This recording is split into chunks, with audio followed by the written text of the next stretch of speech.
Happy Gravy Day, gang. What is going on? It's Past the Gravy, episode 471.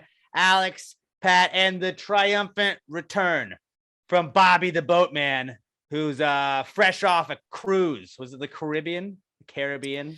It was the Bahamas. Is that the Caribbean? Is that in the Caribbean? It seems like a Caribbean place.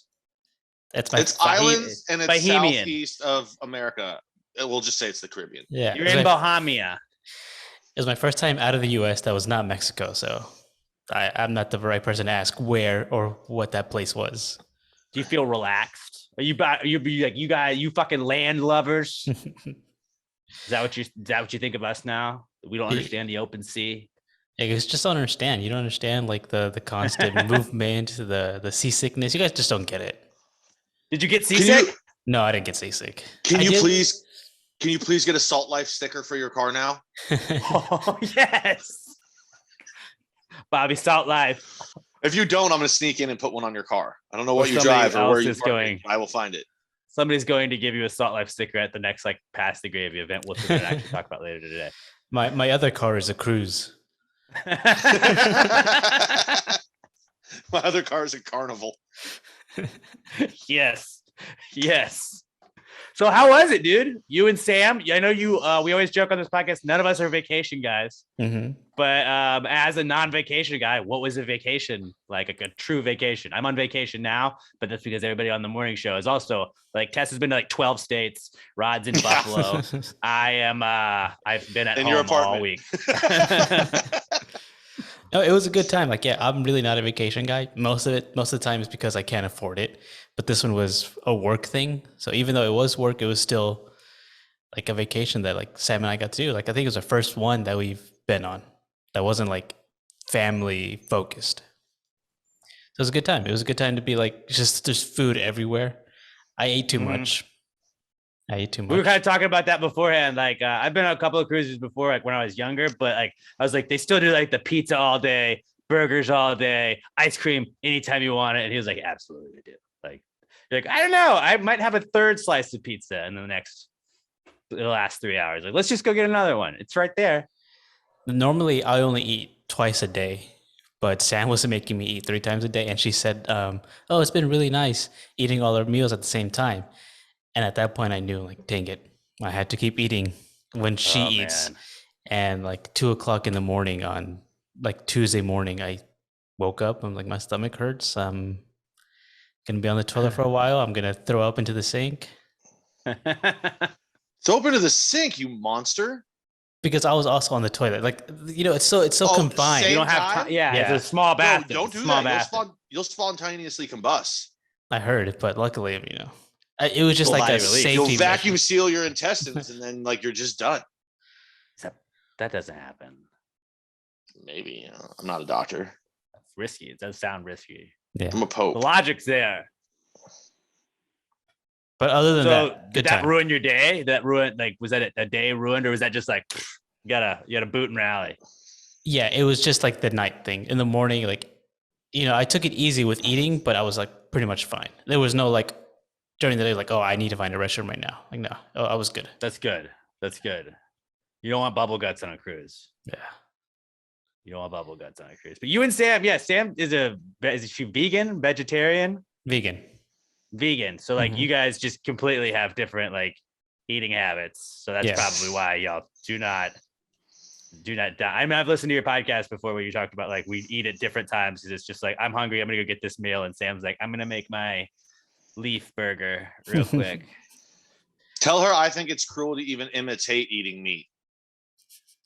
She doesn't really eat a lot of the Beyond stuff. She eats mostly vegetables, sweet potatoes. Sweet potatoes are favorite.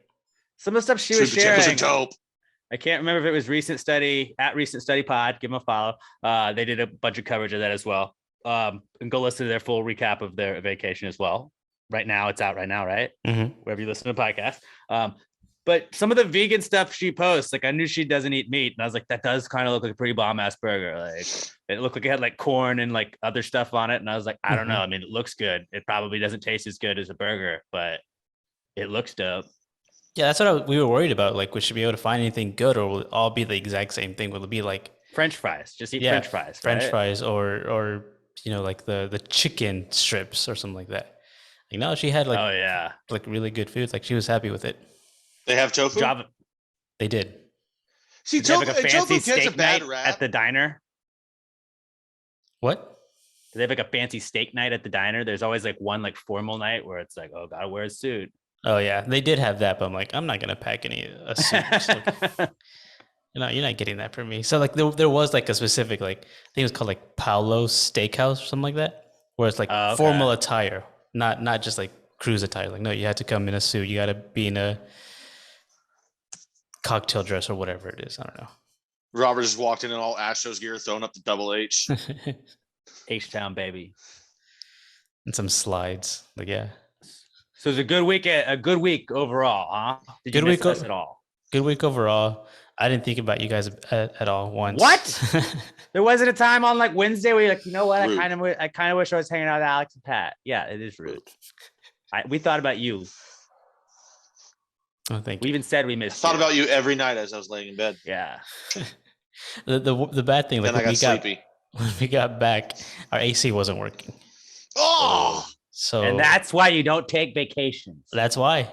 That's what I said. Like, I'm never going on vacation again. That's the mainland being like, fuck you, Robert. Don't leave me.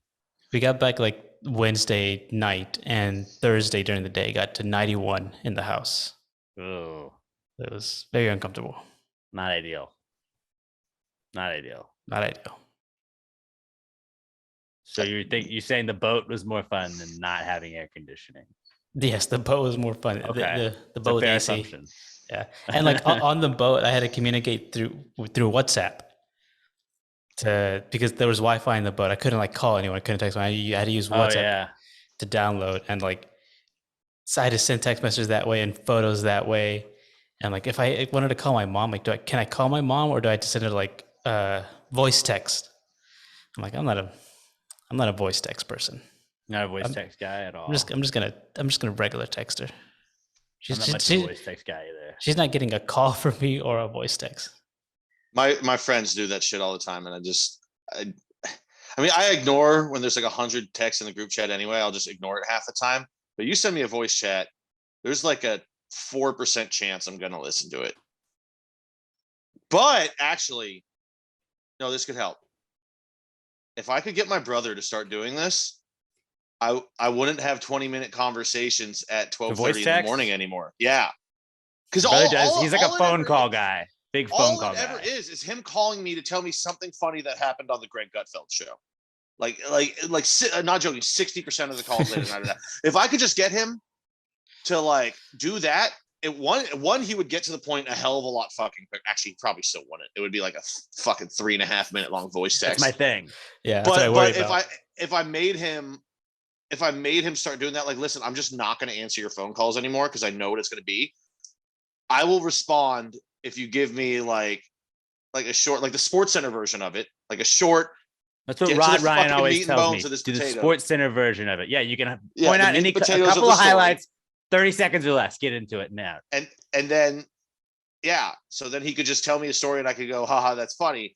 And then he wouldn't always roll that into like other shit. He's like, oh, and also this happened that was so fucking stupid. I'm like, here comes a bad story that I don't want to listen to. Do you think my brother has legit become one of the worst storytellers I've ever known? Would you start responding to him in a voice text, or would you do still regular text? Like, he's probably going to say a bunch. I always respond in a text to a voice text. I've never once like sent out a voice text to someone. I would do that because the problem is when he's calling me, like, this is when I stay up late. This is when I watch. Like, I just recently watched all of The Bear on Hulu.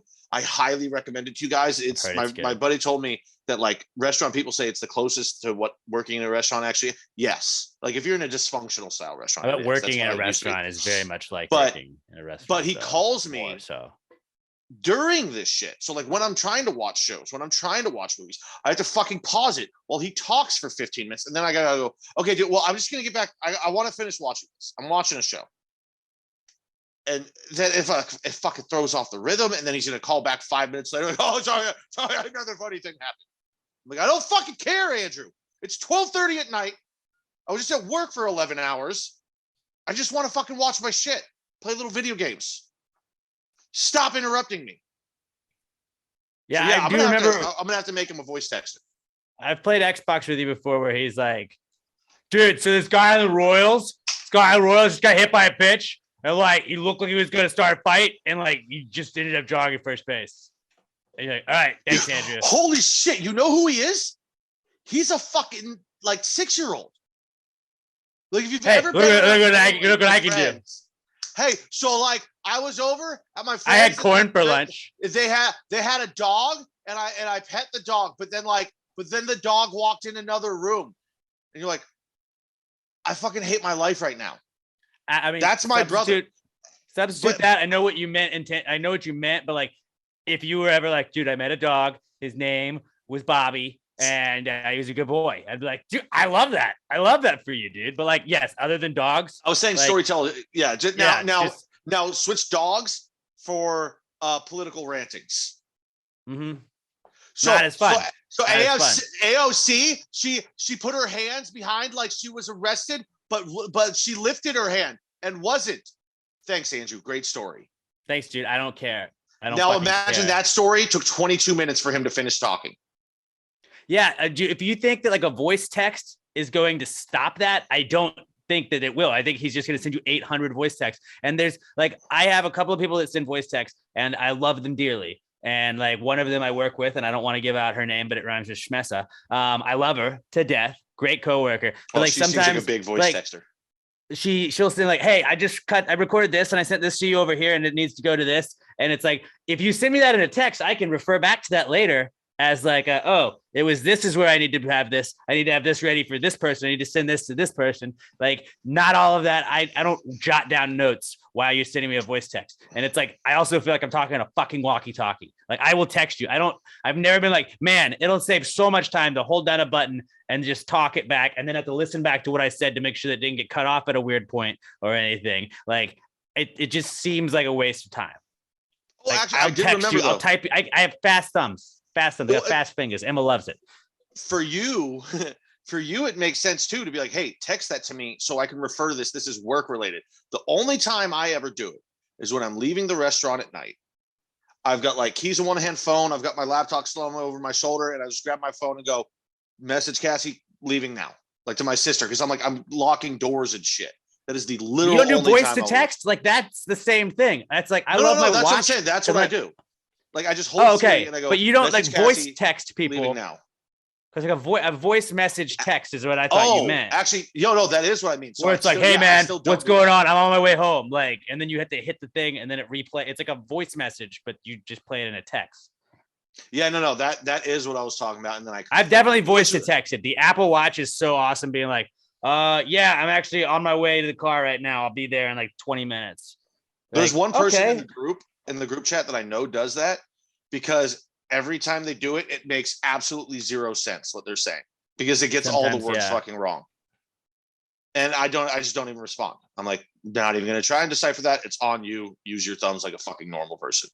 I have Apple CarPlay in my truck, and it's really helped me like voice to text a lot better, because you'd be like, are you going to this place? ? Where did you park ? I'm on my way! ! And it like reads it to you in that like I don't use diction. It's like on my way. I feel me trying to figure that out is gonna be more dangerous to the road than me texting. See, because I like it where like I have the little like touchpad thing in the middle of my console, so I'll just hit, and it's not like because I'm fancy or anything. I got a fucking Ford Ranger. It's classy. I just installed that.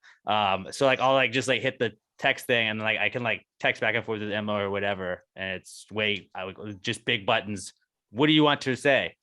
And then I send it, and it's mostly just voice automated. But yeah, I'm pretty good at it by this point at least.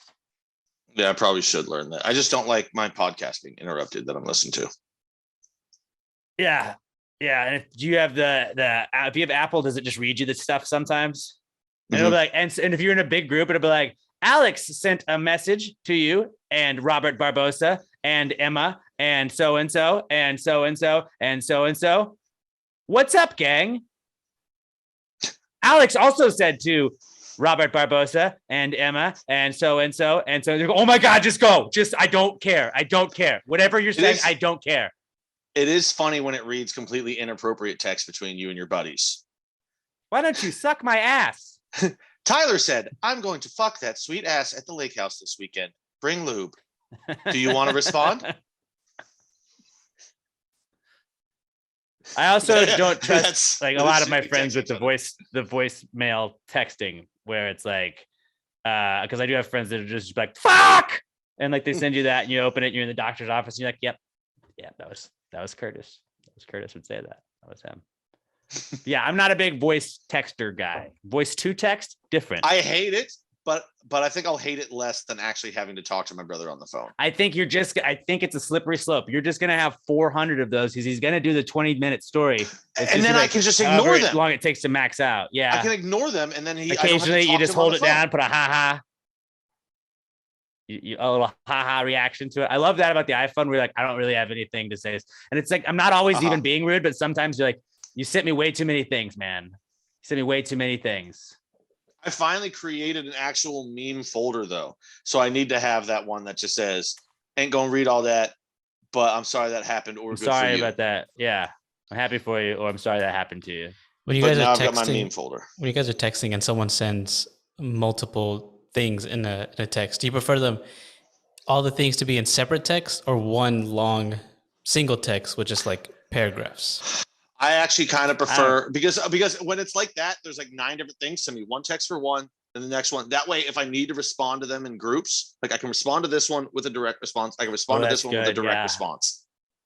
I really don't care either way, but yeah, I guess if I had to pick like an ideal situation, it would be like if you're texting me about this and then this, send it in multiple ones because like I do like that you can go back and reply to a specific text bubble, and like I'll do that sometimes when somebody like with my wedding stuff, it's like, hey man, I have a friend that's like, hey man, I haven't got the stuff for the tuxedos yet. And I'm like, I definitely sent the stuff for the tuxedos. So I'll be like, I'll go like exclamation mark the group chat where it has that. So I'm like, just go see what I just exclamation marked. And then he can go see that. And, or you just send that and you're like, oh yeah, here's the tux link. Here's this link to this thing. Like, cause tux and hotel are kind of the two things I'm dealing with people on right now. It's like, here's a response to this. Here's a response to this. We're just talking about texting. We're a podcast that is a text podcast now. But I mean, you text out all of this, Robert? I can actually transition this into the next thing too. Because I am one who will send like 6 in a row back to back like that. But it'll be like on days that I open at the restaurant or I'm there early and something will come up. So I'll let the managers know. Then I'll look around 20 minutes later, something else, and I'll let them know. And then I'll let them know. And then I'll let them know. And eventually my GM will be like, geez, just shut the fuck up. Just shut up. I'm like, fine, dude. We'll just, I just won't tell you anything that's going on. We'll let this place go down the shithole. Restaurant it'll go bankrupt. It's fine. Which rolls me into the next one is just accepting mediocrity. It came up in the group chat today about somebody not being able to do it and then fucking up and sending in a chicken Alfredo instead of a chicken Parmesan, which then, is going to take 10 minutes if I cook. And all I said was, guys, we should really consider firing some of these servers that consistently make these mistakes. And he got mad at me.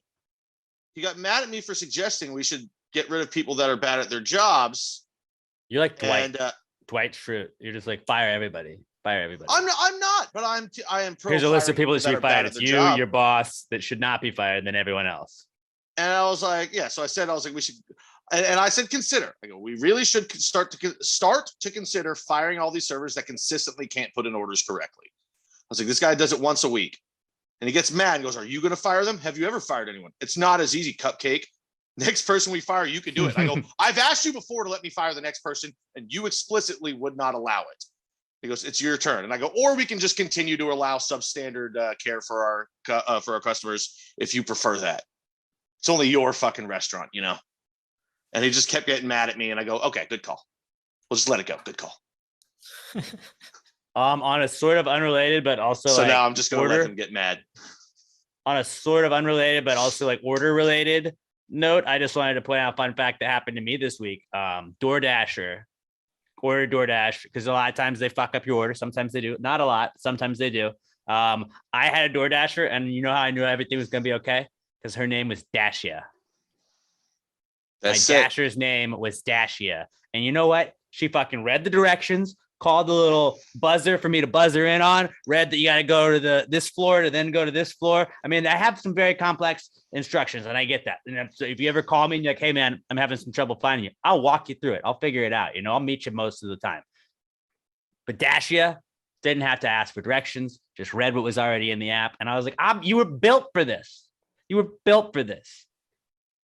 Like, I don't know, like if your name was Grubhard and you worked for Grubhub, I would assume you'd be the perfect employee. Dashia lived up to her name, and I just want to say shout out to Dashia from DoorDash.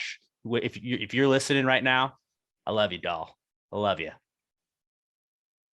Just a little, like, she got that order right, crushed it. I'm happy for you. My first poke ever, poke bowl. Pokeball, yeah. But it's fun to ask him if she wants a little poke.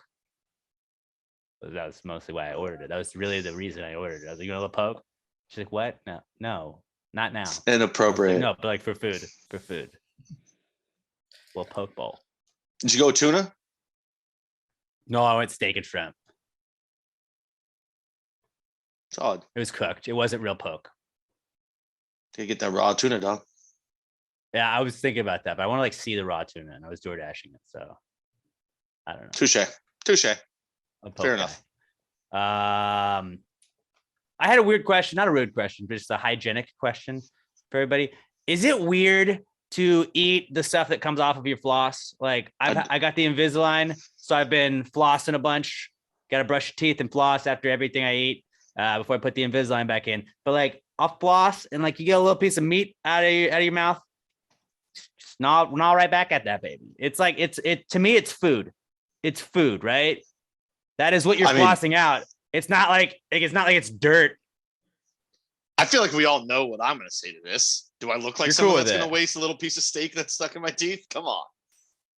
Do that shit every day. You also don't look like a guy that would floss either, but just like it's not weird or gross. Well, that's good. You should always floss. I got to the point now where if I don't floss now, I feel like I forgot something. I'm like, what the fuck? Like, you can tell. Paper, get the hot plastic spots bag in your mouth, and you're like, this. I just got to get this out. Robert, I need to floss. Do you think it's gross to eat what comes off on your floss? A little bit,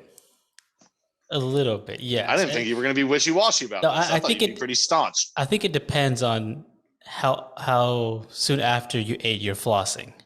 If it's like right away, then sure, go for it. You just ate it. But like if it's been sitting, at the end of the day, if it's sitting in your mouth for the whole day, like that's kind of gross. Like would you get a little egg? Later. Like a little egg from breakfast, you you pull a little bit of that out of your back too. If you don't think, do you think it's gross to just it's a little chop gross. Down on that bad boy? Yeah, if you ate something, spit it out, and then came back to it like 2 hours later, would you still eat it? Would you put that in? Yeah, I am still eating it. It's in my mouth still. But like you spit it out, like you I don't know, took a bite of a burger, then spit it out, left it on a napkin, came back to it 5 hours later. Would you eat that's that? No, different. because that's out of your mouth. Yeah, see, like that's me. Basically, I'm just long-term chewing. Like having stuff caught in your teeth is just long-term chewing. You're marinating. I'm slow cooking that little piece of beef I've never in the back of my mouth. Spit out the egg until you get it on the floss. You're like, no. That being said, though, chewing up a Ritz cracker and then spitting it onto the next Ritz cracker and then eating that, super dope. Never done that. Kind of seems gross. Oh, it's very gross, but it's delicious. Not gross though. I've been doing that since I was a kid. But no, if not it's still gross in to your eat mouth, off of your it's fair floss. game. Yeah, fair game. Okay, so I'm not the weirdo all the way. Robert kind of thinks I am, but I'm not. I'm not saying it's not weird. I just think it's fair game. I don't think it's that gross. No, I don't think it's gross. Might be it's a little weird. The end goal for me flossing is good hygiene anyway. So like, quit saying that's gross because it's not gross. I'm being hygienic which is ungross. Being hygienic is not gross. So eating the stuff while you're being hygienic is not gross either.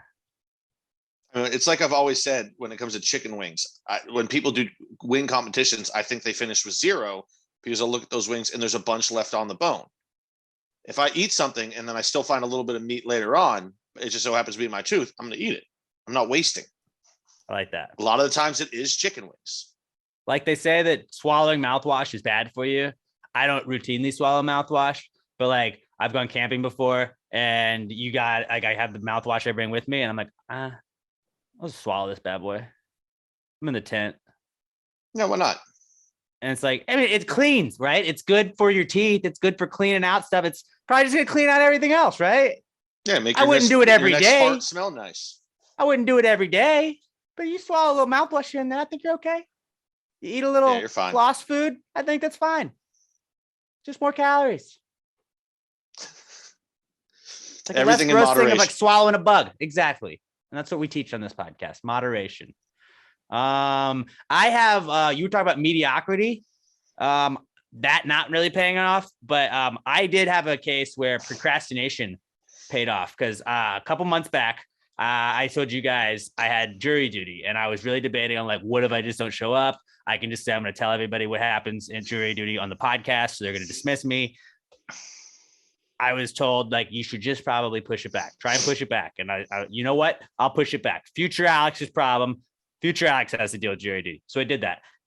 Jury sermons comes last week, and I realized future Alex's time was now. So yesterday I was supposed to go to jury duty, but the thing said like you're supposed to call this number after 5 o'clock the day before you go in.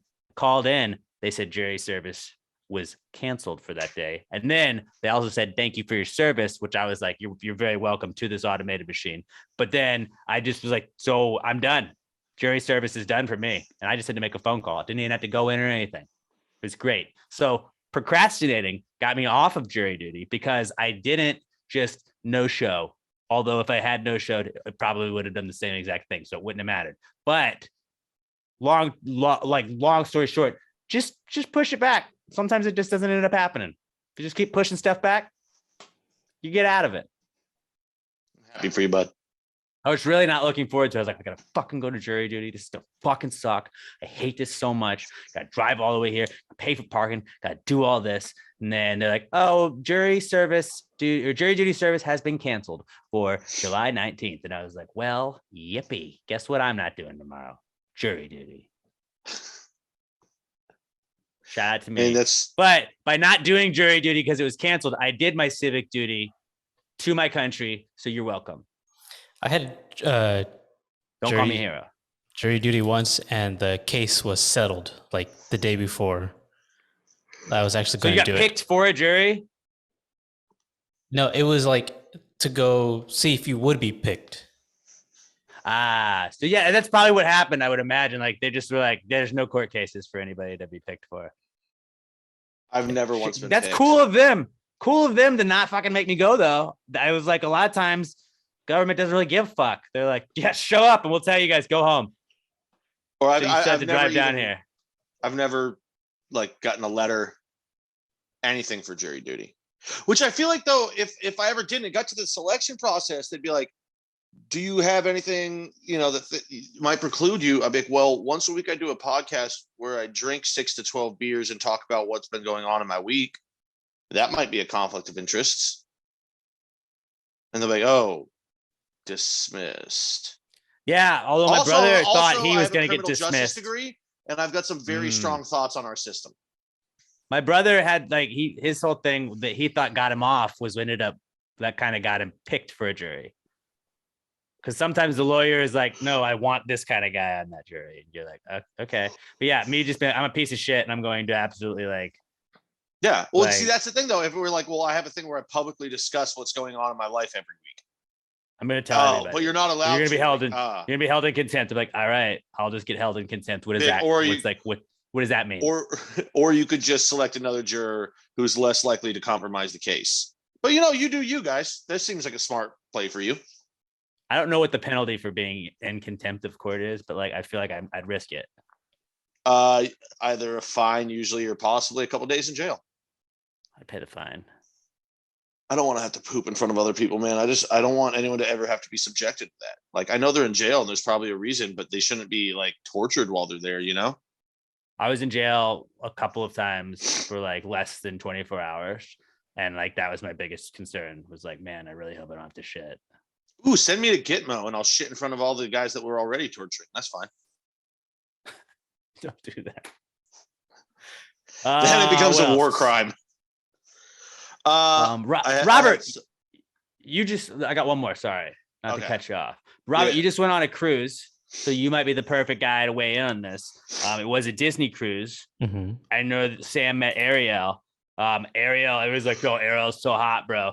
Fish is probably what mermaids smell like, right? Like mermaids are still part fish. So like, no matter how hot Ariel was, like she still smelled like fish, didn't she? Like trying to date like a salmon. Salmon smells good. Not uncooked salmon. It's fresh. I guess. Yeah. Fresh. Sashimi, dog. May not be a bad smell. I don't know. Do you think that they would smell like fish? They're part fish. Yeah, but they're also in the ocean all day, just like fish. Woman. With fish. Fish and salt. Here's the thing. They smell like a fish market. They wouldn't smell like what we're used to women smelling like because they're in the water. They don't have perfumes and deodorant and all that shit. Salty and fishy. I'm getting hard just thinking about it. What did Ariel smell like to you? I didn't get close enough. They wouldn't let me. Ask Sam. Rum and regret. She couldn't drink. She was underage, which is why it was creepy that the prince was like super into it. It was like, hey, because bro, that fucking stopped us. Optics, they're bad. You think mermaids aren't collecting all the rum that sailors dropped into the oceans over the years? Shipwrecks, shit like that. Do you think like in a mermaid world, like if I was writing a screenplay, it would just have like all of the sunken ships and stuff. It was just like a thrift shop to mermaids. Sunken ships are thrift shops for mermaids. He's like, well, I didn't expect this, but now, hey, look at this. There's all this stuff in this ship.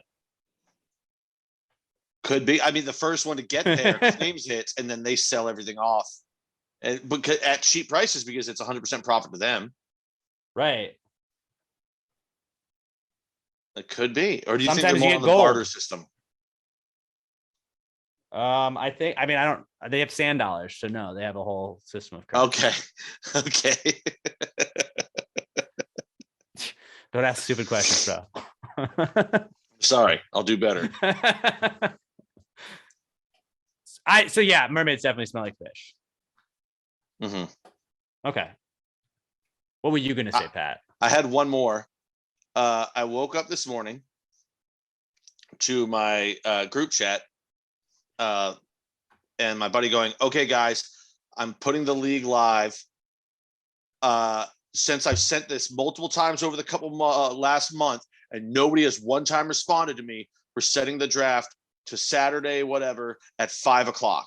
And I'm making Pat the commissioner now. And after that, you guys could just get mad at him for anything else." And I wake up and I see all this and I go, "Hey, not saying you didn't send it, but never once in the past month have I seen any messages about what time we want to do the draft." And then after that, like 4 other people were like, "Yeah, dude, we never saw a single message from you." And when is the draft going to be? September 17th. Okay. No, I thought you were trying to go super early on it. No, it's far. It's literally. Yeah, I'm a commissioner and I haven't even thought about it. The last weekend. But immediately I go, "Okay, guys, and as my first active commissioner, I'm changing the draft day because I work Saturdays. So we're just going to switch it to that Sunday. Everyone put it in your calendars now. If we have to play with it later on, if shit comes up, so be it. But if I find out in a couple months, and I'm telling you all today, I even texted the flaky members of the group straight on, like, put this in your calendar now. Don't book anything else."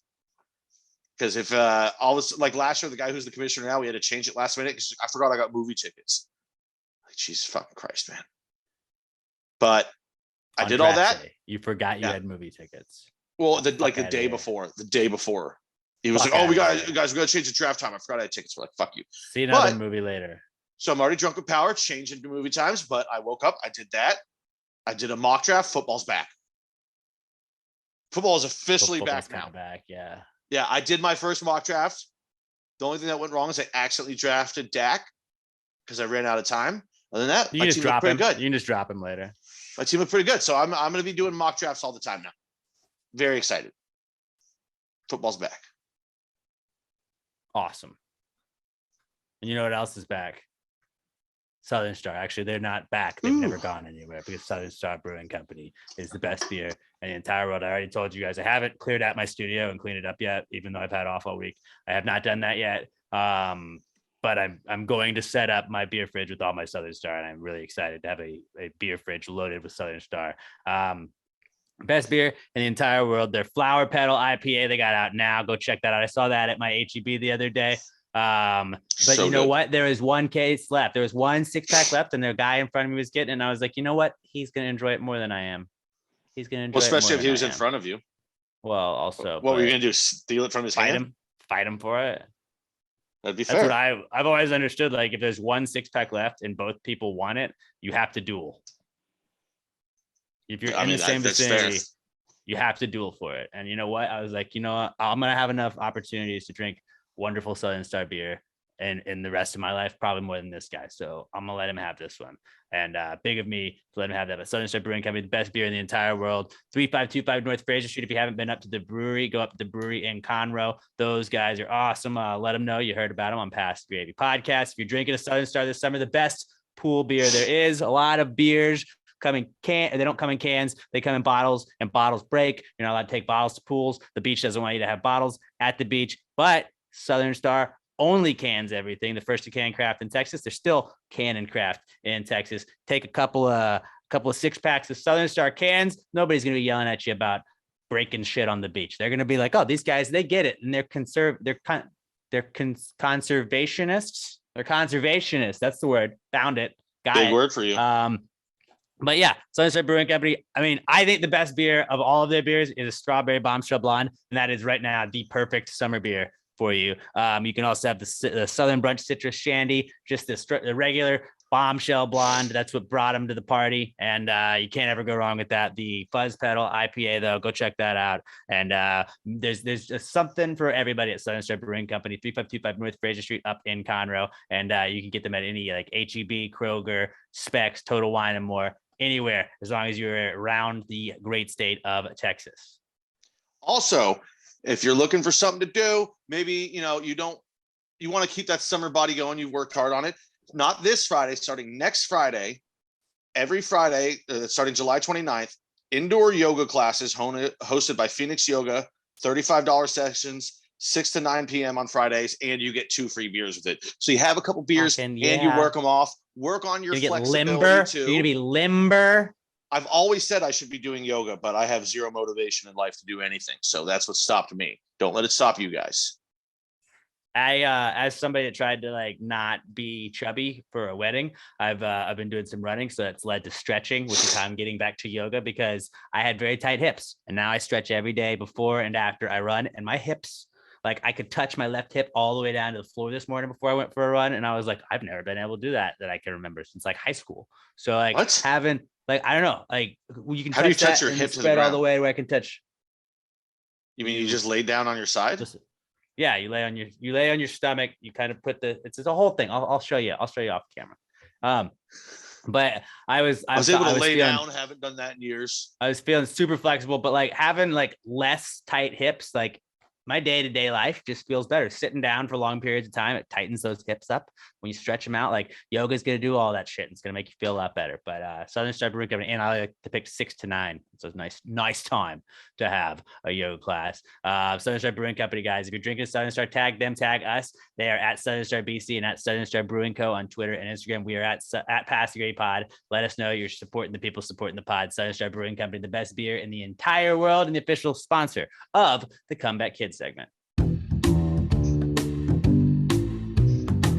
It's the Comeback Kid. The Comeback Kid of the week. The Comeback Kid of the week. Bitch. First comeback kid this week, something that's back in the news, according to us, is The Office. The Office is back. Cue the Hold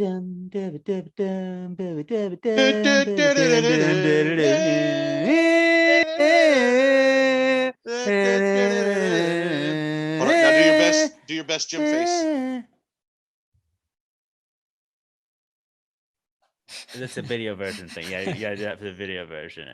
But The Office is back because Office Trivia, hosted by Pass the Gravy, is making its triumphant return. I feel like that is the number one thing we've gotten asked to do more than anything else, where it's whether it be like, you need to do these shirts, you need to do this, you should do a live event here. We have had people be like, when is Office Trivia coming back? And I believe we were like 2020, we are absolutely bringing it back. And then the whole pandemic happened and we've not done that since then. Jana. But yeah, thanks a lot. Wait, no, I take that back. Don't do that. We're gonna get We're gonna have the disclaimer on YouTube now. But Office Trivia Night, hosted by Pastor Gravy, is back. It's going down August 19th. That's Friday, August 19th at Kobo's Q, one of my favorite places to eat in Houston. Raul at Kobo's hit me up and was like, bro, when are we doing something with the pod? I've been kind of floating some stuff back and forth. We decided not to do a live episode. I was like, yo, we had a fun time doing Office Trivia. I think we could bring in Pass the Gravy. We could bring in Gravy Gang and Non-Gravy Gang. And a lot of times like, hey, let's go check out this podcast I watch. Maybe your friends aren't as excited if they don't listen to the podcast or watch the podcast, but everybody likes The Office, right? So be like, yo, Office Trivia, let's go. You can bring 10 friends that don't know anything about Pass the Gravy. Then maybe they love Pass the Gravy, so they start listening. That's how you do it. That's how you bring them in. We're going to have some awesome prizes. I haven't figured out exactly what the prizes are just yet. I'm going to have to get with some sponsors. Southern Star, they're going to take over the taps at Kobo's Q. It's going to be fucking awesome. I think last time I did it, I figured out that I did way too many rounds. I think we're gonna do 3 rounds this time, not 5 rounds. People are like, how fucking long is this gonna take? But it's gonna be fun. It's gonna be like, I've already started working on some questions, and like there's all these like Office Trivia packets you can buy. You can buy these trivia things and then ask them to the people. But it's the same kinds of questions. You're gonna get a lot of the Office Trivia nights. From my brain, have watched the show enough times for all of these questions are going to be Alex Middleton made up questions. And yeah, they may be similar, or some questions are like also on Office Trivias that you have done before. These are all straight from my brain that I have watched this show a million times before. So I'm really excited. I would say I've probably got like a round and a half already finished worth of questions that I have just come up with in the notes app in my phone, just because I've watched it so much recently. But yeah, Office Trivia Night, gonna be a lot of fun. Robert, I think Pat was out of town for the last one, but Robert, that was one of the most packed events we had. We had to like turn people away because there were like the fire marshal, like the we were at Packard's Pub, and like it got to capacity where they were having like, we don't have parking, man. I don't know, man. I don't know. It was a lot of fun, and I'm really looking forward to this round of Office Trivia. Kobo's Q, I mean, the best food on the planet. They make some of the best food on the planet. Raul knows what he's doing with that. I pitched the idea to him of breakfast wings. He said he'd think about it. Nothing for sure, but who knows? Maybe if there's no breakfast wings available for that limited time that night, there's going to be plenty of other awesome food from Kobo's Q. Their brisket, mac and cheese quesadillas. Like, I came myself. I've heard amazing stories about the burrito tacos. You're just going to come in your pants when you eat it. It's the best food you'll ever have. I promise you, if you don't love The Office, you're going to love The Office by the end of the night. If you've never been to Kobo's, you're going to be like, this is my fucking favorite spot in Houston. I promise you, you're going to love it. We got the best place to eat food in Houston, and best TV show trivia for it. And I mean, some people have said the best podcast in Houston. I don't know. I didn't say that. Other people have said that to me. All of those together, it's going to be a fun night. Friday, August 19th. The Astros are going to be away. They'll have the Astros game on. I believe it's Astros Braves that night. But I mean, Kobo's is it's a big pre and post game spot for Astros games and Rockets games. Just anything downtown. It's in Edo. I believe the address is 2012 Rusk Street in downtown. It's right by where Lucky's used to be. So it's in that whole familiar area. They got outdoor seating. They got indoor stuff. They got all kinds of awesome stuff. Kobo's Q, going to be hosting Pass the Gravy Office Trivia Night. The triumphant return, Friday, August 19th. Mark your calendars now. Tell all your friends we're going to make a Facebook event, and we're going to get people going to that, all right? So Office Trivia Night, back this week. I'm very excited about that one. Sort of along the lines of that, since they are a pre and post game hot spot for baseball games, dingers are back this week because the home run derby was on Monday, and I feel like it's not an unpopular opinion, but just like, I don't like the format that it's in. It was still fun. I liked watching a lot of home runs. Like, that's the beauty of the home run derby. Is like, I don't fucking care what the rules are. I'm here to watch dingers. I remember back in the day when it was 10 outs, and that was a lot of fun. And you got not 10 swings, just 10 times it didn't go over the fence. And however many times they could hit home runs before that, that was however much time they got. Then they have like, you get 3 minutes, you get to take a timeout, then you get 30 seconds after that. And then you get for balls over 440. Yeah. If you hit a home run over a certain amount, you get another 30 seconds. I don't know. It's hard to keep up with the rules. The old rules were just like, you get 10 outs. Okay. Not a home run is an out. Done. I can understand that. And I get that it took a while. Sometimes I think Josh Hamilton was like batting for like an hour. That time he hit like 1 billion home runs in the first round. Like I get that it kind of it dragged on sometimes, but like, it's the home run derby. What else are they fucking doing? They're just hitting home runs, man. I don't want to fucking have shit rushed. It's pure and it's beautiful. And now it's all fucked up. Like they weren't accurately keeping track of like the best thing about it back then is, the guy would hit the ball, then he would stop and watch the ball too. So that's part of what took so long is there was breaks in between every. And they would take pitches because they knew like if you swung at a bad one, then you're gonna get the out. And it's like, but savor also those pitches. They would stop. Then guess what else happened?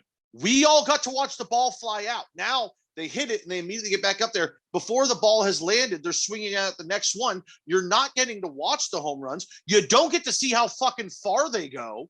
Like some of the guys, like every third ball, they'd be like, fourth home run was 465 feet. And you're like, but he's on home run number 7 now. So you don't even know where it's at. They're just feels rushed, making up numbers. You don't know. And it fucks up the gambling. Because it's you did gamble on the home run derby. I did not gamble on the home run derby. Alonso came up, and by the time he gets there, they just stopped putting up his distances, which was bullshit. And I'll get into all that later. But it fucks up the gambling. Like there's a lot of people online that were saying they didn't count a home run for Schwarber, which would have won one for him. I think it was 2 for Schwarber. Yeah, they gave in the opening round and then in the tiebreaker, they gave a Pujols extra time when there's no way he hit any balls over 440. All of us were going like 3 rows deep over the fence. It's just like they if you can't even keep track. Which, by the way, why don't they have the thing that golf has, where as soon as the ball is launched, they are tracking. We see the line. Like why? Yeah, I don't understand. You should be able to it track doesn't seem that hard. You have StatCast, but you can't do it. Like there's gambling going on the sport. You just can't. You can't even keep track of your home runs in the home run derby. It's fucking crazy to me. Yeah. Also, like the old format was better. The tournament style is like, I get that they're trying to make it exciting, but it's like, I don't fucking care about this guy against this guy. I liked it when it was 8 guys. The top 4 moved on to the semifinals. Then the top 2 went to the finals. Like, it's not like it doesn't seem like it's that difficult. We had such a great thing. And then, I mean, Century 21 used to sponsor, but somebody won a fucking house every year. That was also cool. I don't know who's T-Mobile sponsored. I don't know if you got a phone. Do you get a phone or some shit? Like, I have no idea. If they went back to the old format but kept the the tournament style, I think it would help, because if some guy only hits 16 and you hit 17, that guy doesn't keep swinging for 10 more minutes going on to 28 home runs. It's just over, move to the next one. No, I liked it though. I liked where it was like, this guy just hit 45. The next guy's trying to hit 28. And then you're like, oh, that guy only hit 11. That he's really borderline right now. But I'm saying if they're trying to cut down, if they're trying to cut down on the time, I think that would help. Like, go back to the 10 out format, but still have him against him. That way you don't have unnecessary swings or cutting down on time. Don't get me wrong. I still want the unnecessary swings because I bet overs on home run distances. I also feel like there should be a rule, since they had so many added on rules. Like maybe instead of the 30 seconds, you get to take, like, if you can bat for 30 seconds blindfolded. And if you hit any home runs, it counts as 2 home runs. No, that's stupid. That's really dumb. That'd be cool as fuck, dude. Watching guys swing blindfolded. That's really dumb. Dude, you definitely would see a home run every derby from somebody blindfolded, and you'd be like, that was the coolest thing I fucking saw. Like, he's that's like Luke really Skywalker. dumb. He's like Luke Skywalker. You'd also watch a bunch of guys swinging at balls that aren't even there. How funny would that be, though? They're pros. Pros just whiffing. It'd be funny for the first guy for the first 10 seconds. Then after that, you'd be like, what are we doing here? Also, is there any like just retired pitcher that's just decided like, I'm going to be a home run derby? Like this is going to be what my focus is on, because Aroldis Chapman would be fantastic at being a home run derby pitcher. No, pitchers are serve right up to him. Ask any pitcher, and they're horrible batting practice pitchers because they don't know how to take it off, take speed off. Like maybe so Greg pick the Maddux. bad pitchers. Greg Maddux could probably do it. Chen-Ming Wang can do it. No, because even if they were bad at high velocity, like trying to slow down and throw it accurately, it fucks them up completely. Maybe Greg, like I said, Greg Maddux might be able to do it because he only ever threw like 85 anyway. They should also I mean, I know that But like also, the Chinese they made league, a bunch of money the playing, and they don't want to fucking spend time doing that. The Japanese league does like bunting contests. Like we should also get that. Hitting against the shift contest. But it's like they'll have like a target. You try and bunt anyway. closest to the target. I like that. And then I also just think there should be a knuckleball contest. It's like a knuckleball home run derby. But that's the thing. If you can't throw a good knuckle, even if you throw a good, well, you just find guys that are good at throwing knuckleballs, and you're like, all right.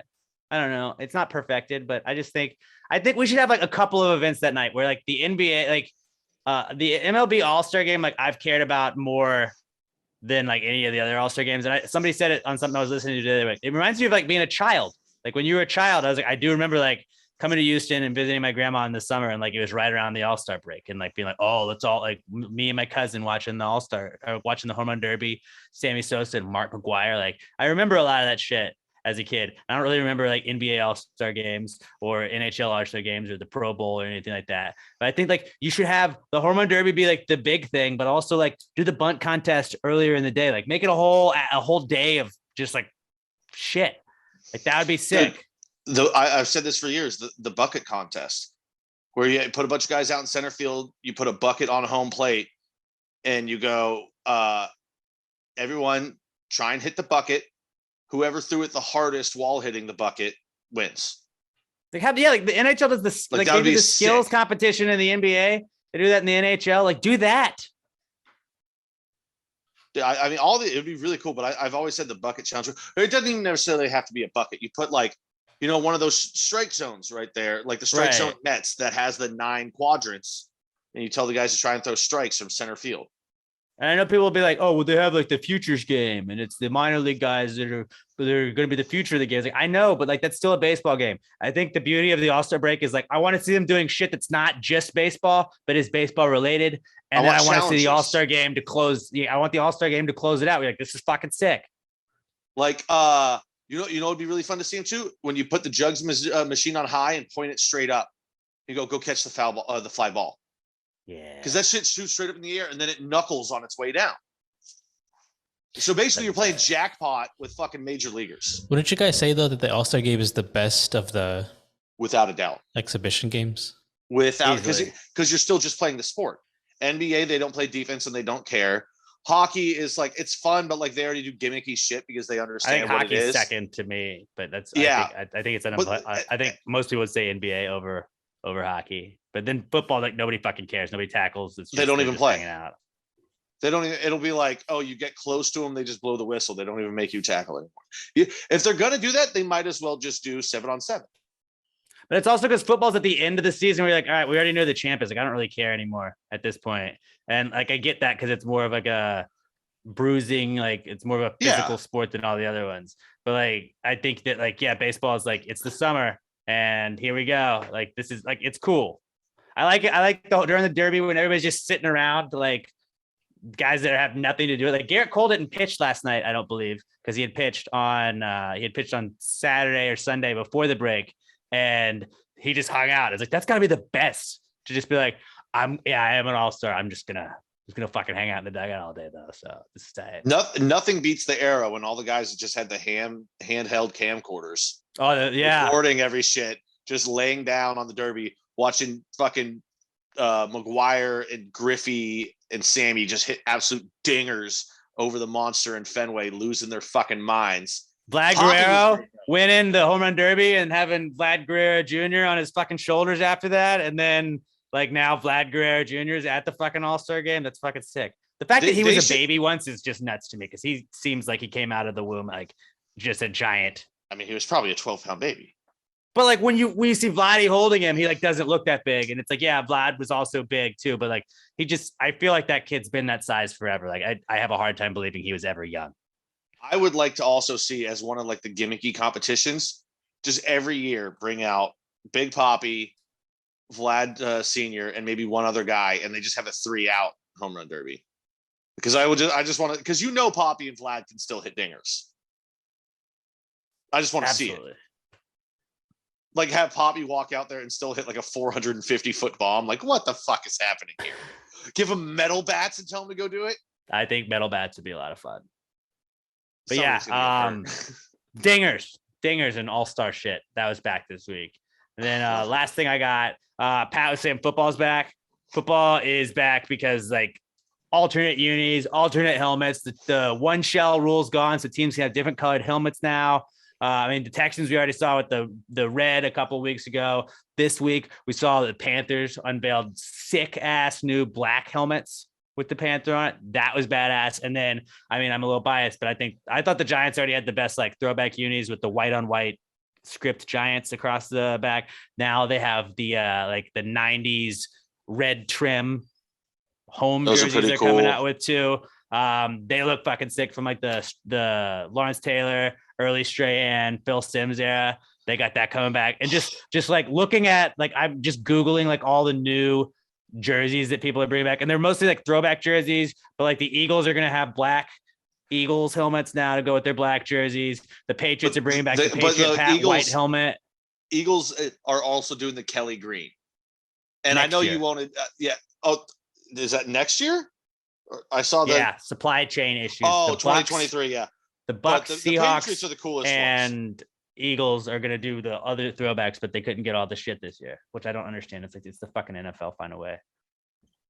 Yeah, same thing with Buccaneers. Can't make helmets. Supply chain issues. They're going to bring back the creamsicles, but not this year. What do you mean? Just have somebody sew them up. What are you talking about? Like the Falcons bringing back the red helmets with the old bird. I mean, I think the Giants look the sickest just because like now, like I kind of wish that the Giants would just go back to that as like their main jerseys, just the white on white and then the old school blue and red on white. That would make me happy. Those old school Patriot ones are the coolest though. I'm sorry. Like I know you're going to pick the Giants because you're biased. I mean, yeah. I think that the Saints are doing too much on theirs, on their black helmets. Like the gold Saints helmets was cool. But yeah, the Falcons look sick. The Patriots look cool. And then I like that they throw in the Washington Commanders just because they're new and they look like trash. The Washington Commanders look like they look like an Arena Football League team.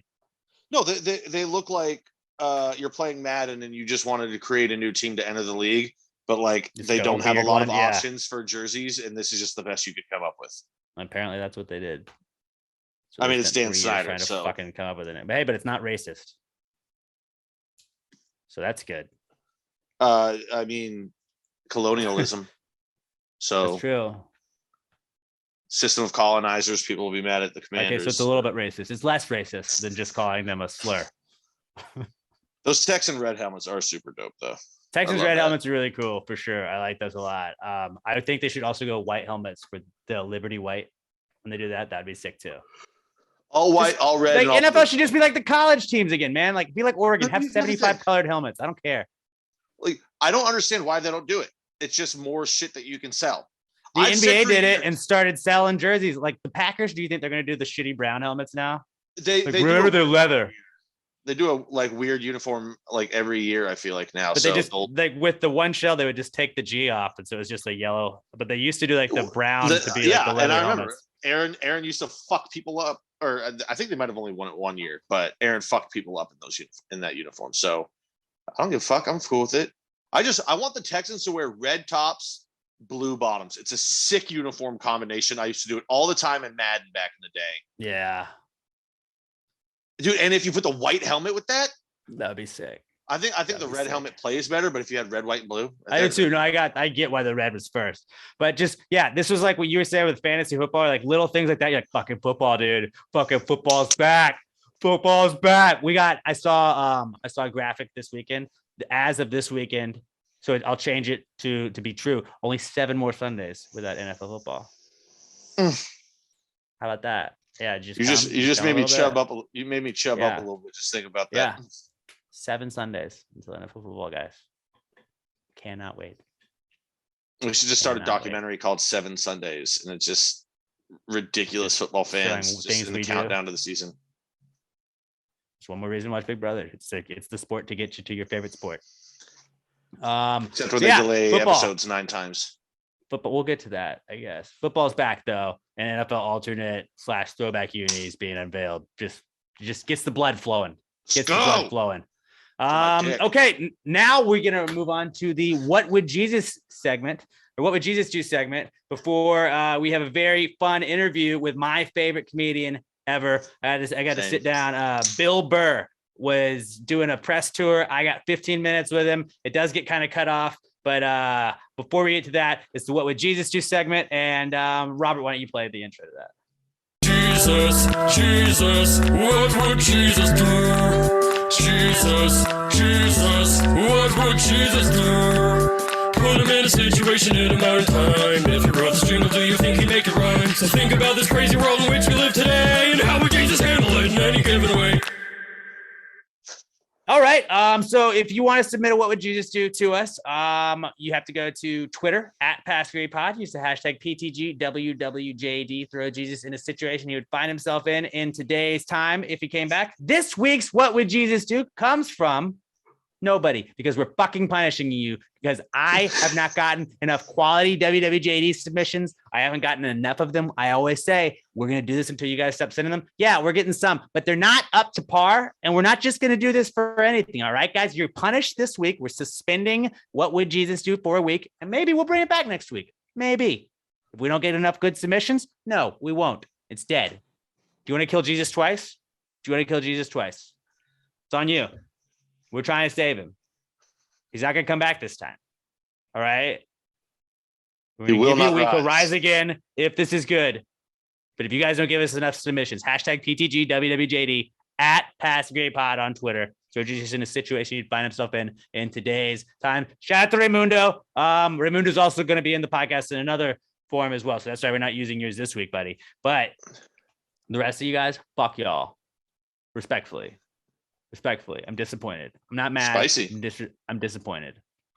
All right. And let's hope we can use this as a learning lesson, a learning moment, not a learning lesson. We can all learn a lesson from this. And maybe we submit some WWJDs for future weeks and this segment lives on, or else it's dead. And if it's dead, like then Jesus. You guys killed Jesus. Yeah. So don't be that. Don't be Pontius Pilate. Don't be the, I don't Romans. know. I'm trying to, Romans. That's okay. I'm glad I got that right. I was going to commit to that, but I decided not to. So if you guys want to be those people, just don't send it anymore in. But if you don't, hashtag PTGWWJD to @PassGradePod. All right. That was the What Would Jesus Do segment, or lack thereof, because it's a punishment. It's a punishment. All right. Now I'm going to move on to, I think this is going to be the best part of the podcast. Nothing against us. Nothing against us. But yeah, my favorite comedian in the whole world, Bill Burr. I really should have promoted this a little bit more early on in the podcast. I'm just realizing that we're an hour in and I'm just now mentioning it. But yeah, Bill Burr. No, you mentioned it earlier.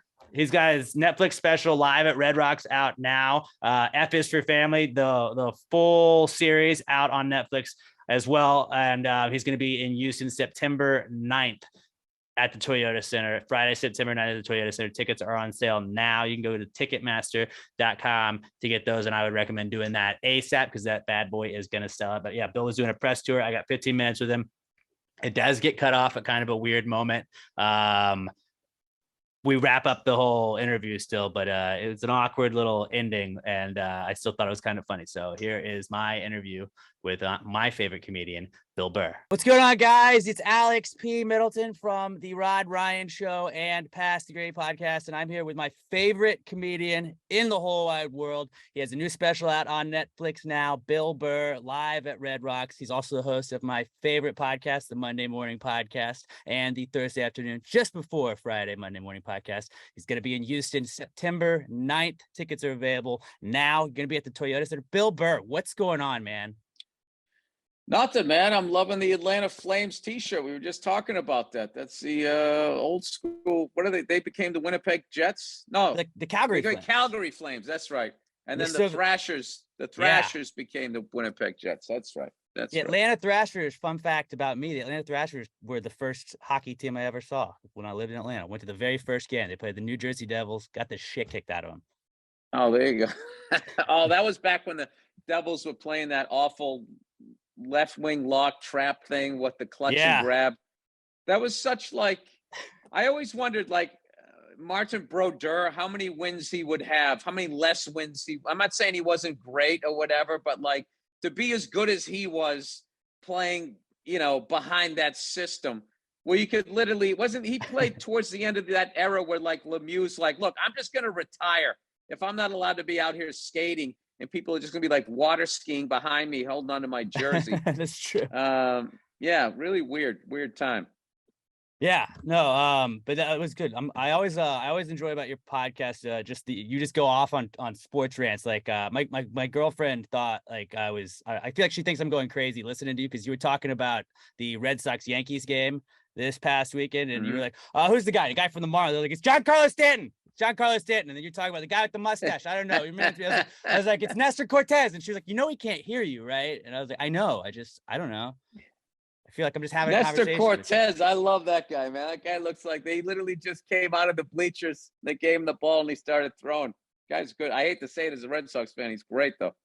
It was a hell of a series this past weekend, but yeah, we were banged up too when we split the series with them. And I love that they're winning all these games because the pressure's going to be on them. And if we get the wild card back in, we play with house money. Who knows what happens?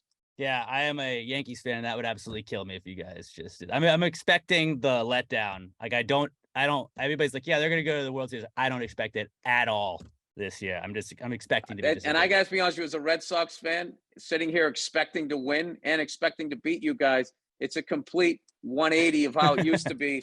It just used to go the other way. Now, I know it's not going to go that way, you know, every single time because you guys, you know, are the Yankees. So we'll see. We'll see what happens.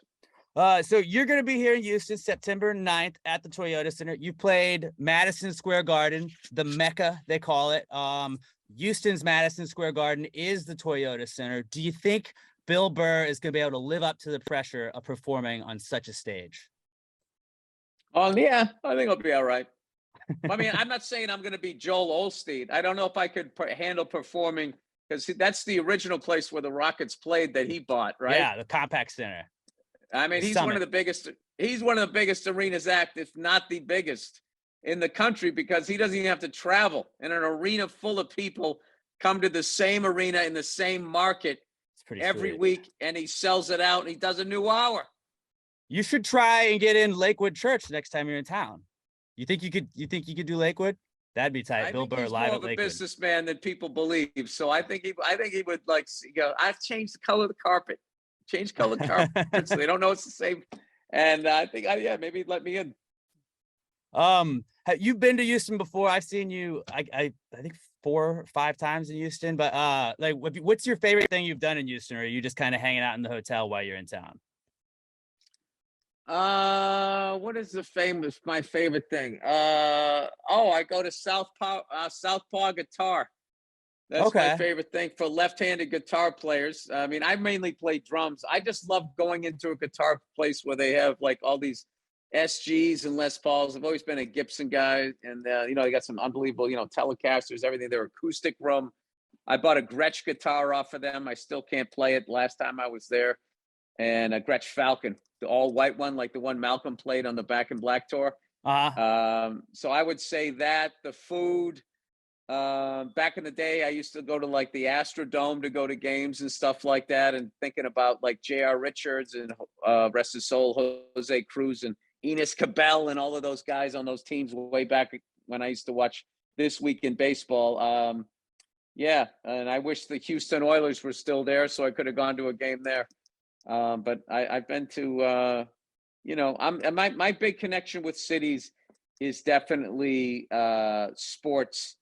So when I think of Houston, I think of the Clyde Drexler 5 Slamma Jamma, that team way back in the 80s. I think of the Houston Oilers. I think of the Twin Towers, Ralph Sampson and Hakeem Olajuwon. Just all of Earl Campbell. Like that's what I try to find, like going to a sports bar and see if they still have some of that memorabilia up there, and hopefully find somebody old like me that wants to talk about it. That's always fun though. And it's like having that kind of knowledge and just being able to talk about that, you can literally just talk to anybody. Not that you would have a problem with that or anything, but you can also still go see the Astrodome. We didn't get rid of it. It's just sitting there rotting, filled with asbestos and nobody in it, right next to NRG Stadium. Wait a minute. I should have played there. I'm calling my agent right after this. Why didn't you book me in the friggin' Astrodome? Oh my God. First home run ever hit there. Who hit it? Is it Mickey Mantle?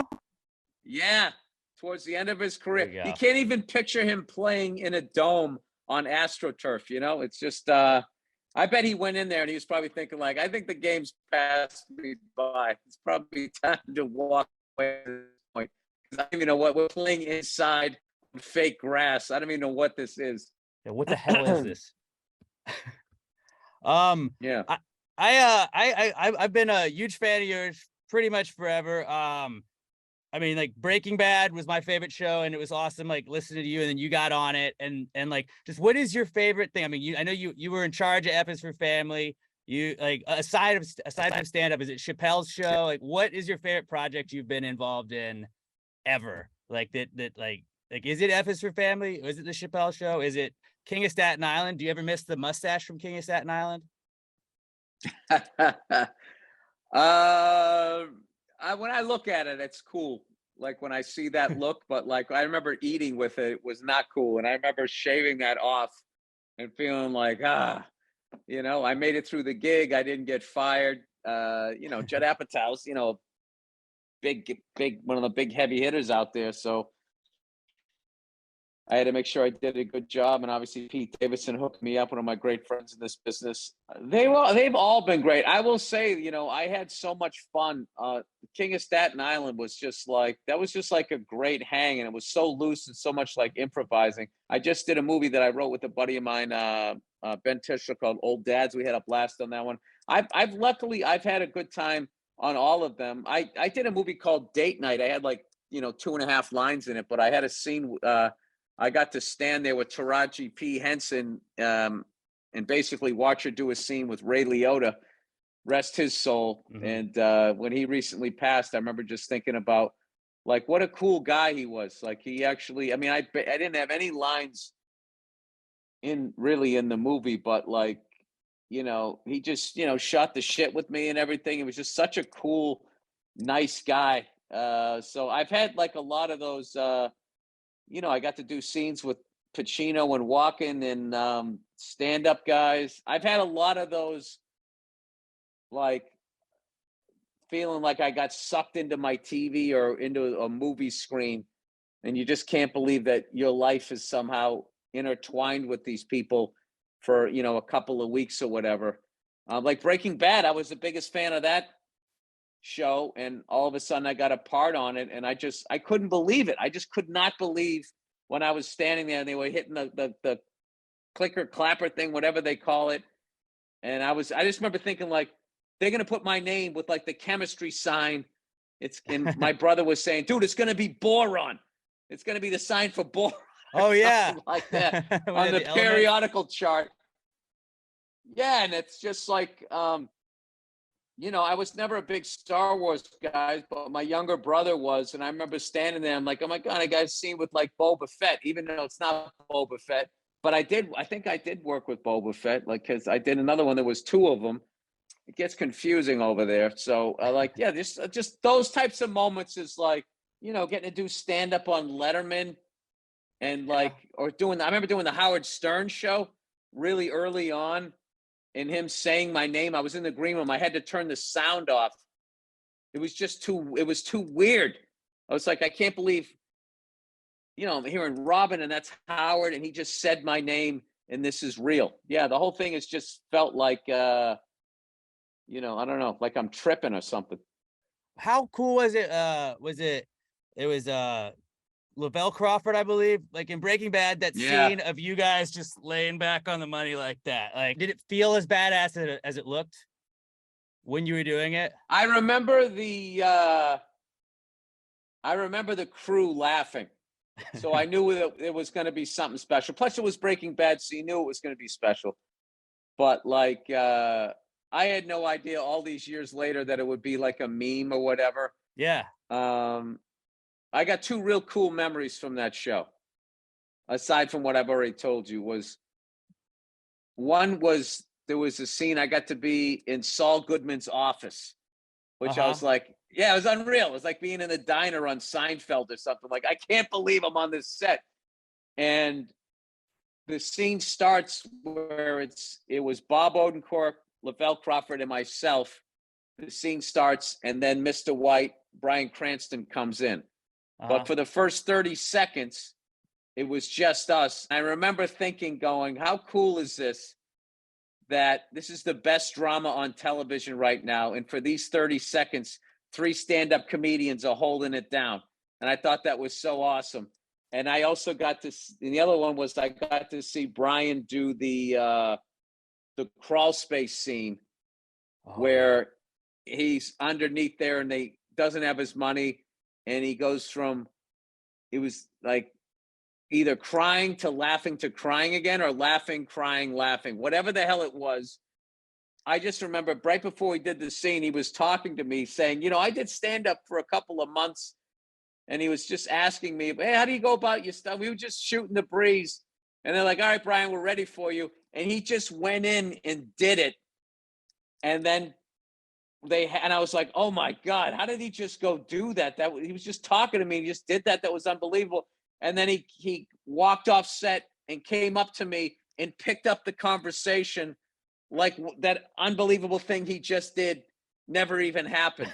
And I always hear all these, these actor-y people going like, oh, I have to shut everything out and turn the lights off and, go into this 6-hour process. And he just walked in there and just flipped the switch, did it, shut it back off again, and just, all right. So anyway, I was working the improv and I was just like, God dang, this guy is good. It's unbelievable. Did you keep up with Better Call Saul? I know it's in its final season right now. I'm a little bit behind on it, but that show is equally on par with what Breaking Bad was. And it's so cool that it was Better Call Saul, unfortunately, they when they asked me to do it, one of my good friends' younger brother was dying of cancer. And if I took the gig, I wasn't going to get a chance to say goodbye to him. So I had to go up and say, it was when we were shooting The King of Staten Island. And I had like this week off from shooting. I just wasn't working. And my agent, unfortunately, saw that gap and told them that I was available. And they wrote something. I still to this day feel guilty about it because I know how hard that is to then think you have somebody and then you don't, and they have to pull you out or whatever. Mm-hmm. I felt awful about it. I was so upset with my agent. Like, it's like, dude, you don't say I'm available until you ask me. Just because I have days off doesn't mean.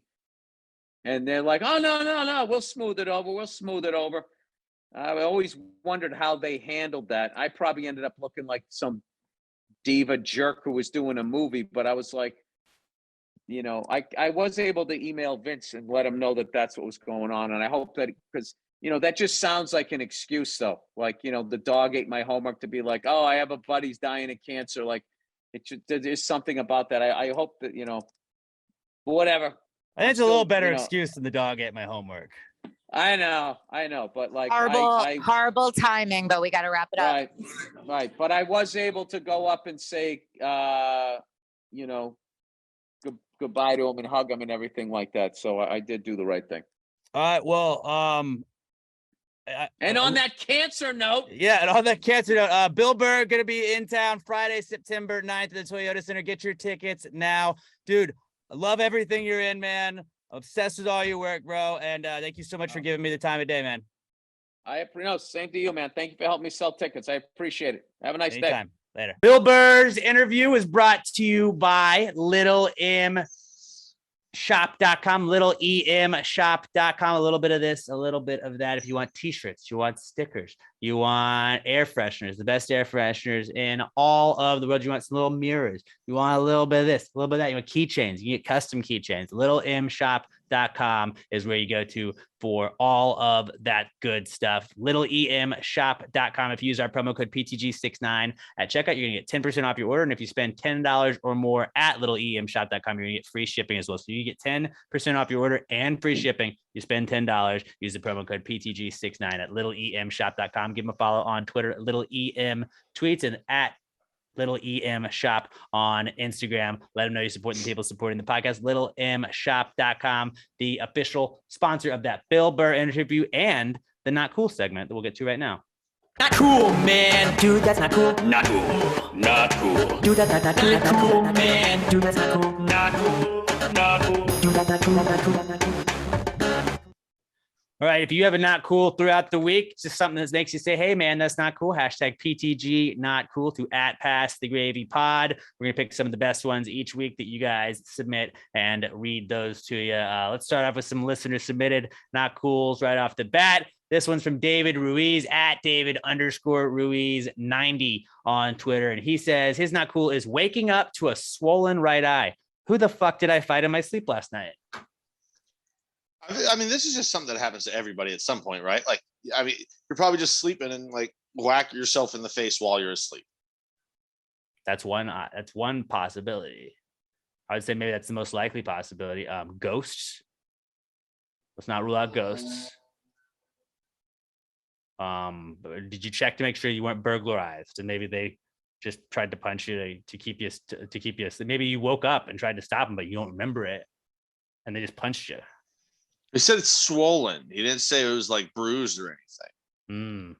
So it's probably just like, like rubbing your eye, but like you rubbed it a little aggressively while you were asleep, or like you rolled over weird on your pillow and like just put all of your weight on your fucking eye socket.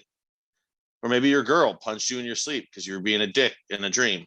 That too. Were you snoring? I don't know. But yeah, dude, that does suck. That's a solid not cool. As an eye injury survivor myself, I stand with you. And I hope you overcome this, buddy. T's and P's, my friend. T's and P's.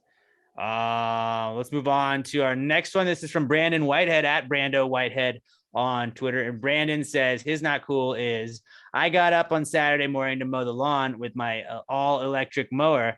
I think that's a shout out to Pat from last week. Halfway through mowing, and I start to get the bubble guts. Pooping while being overly sweaty might be the most disgusting feeling ever. Yeah, but like when you're that hot and sweaty and then you come back inside, it's nice and cool, and you sit on the porcelain, it feels cold on your butt. It's kind of a good feeling. Yeah, but it's like it's not an enjoyable experience. So I don't think you appreciate it. Wow, that's I've done it. Yeah. Being like super hot, like a festival shit and stuff like that. Like just the hotter you are, the worse it is to take a shit. I mean, yeah. But at least you get a little AC break from it. You just gotta enjoy the little things. It's hard to enjoy anything when you get the bubble guts, though. He's out there trying to be a man, just like taking care of the lawn. It's like I'm trying to wrap this up as fast as possible, but now I gotta be shitting. No, that is not cool. I feel you on that one, brother. Yeah. Feel you on that one. This is from David Sanchez at hand_solo69. Fantastic Twitter handle.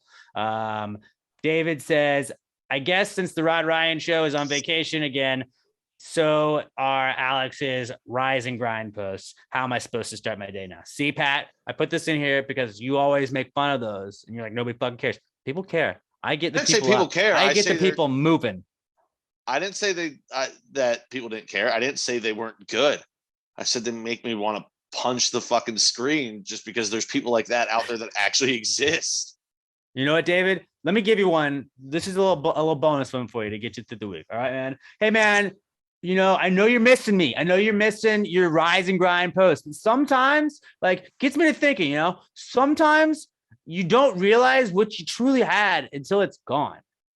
And let's just use that as one of those instances. Now, when the rise and grind posts come back next week, bro, you're just going to appreciate it that much more, man. Thank you for the support and rise and grind, Dave. I think that works.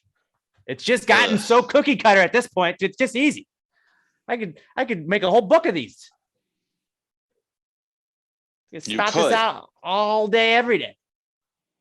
God damn it.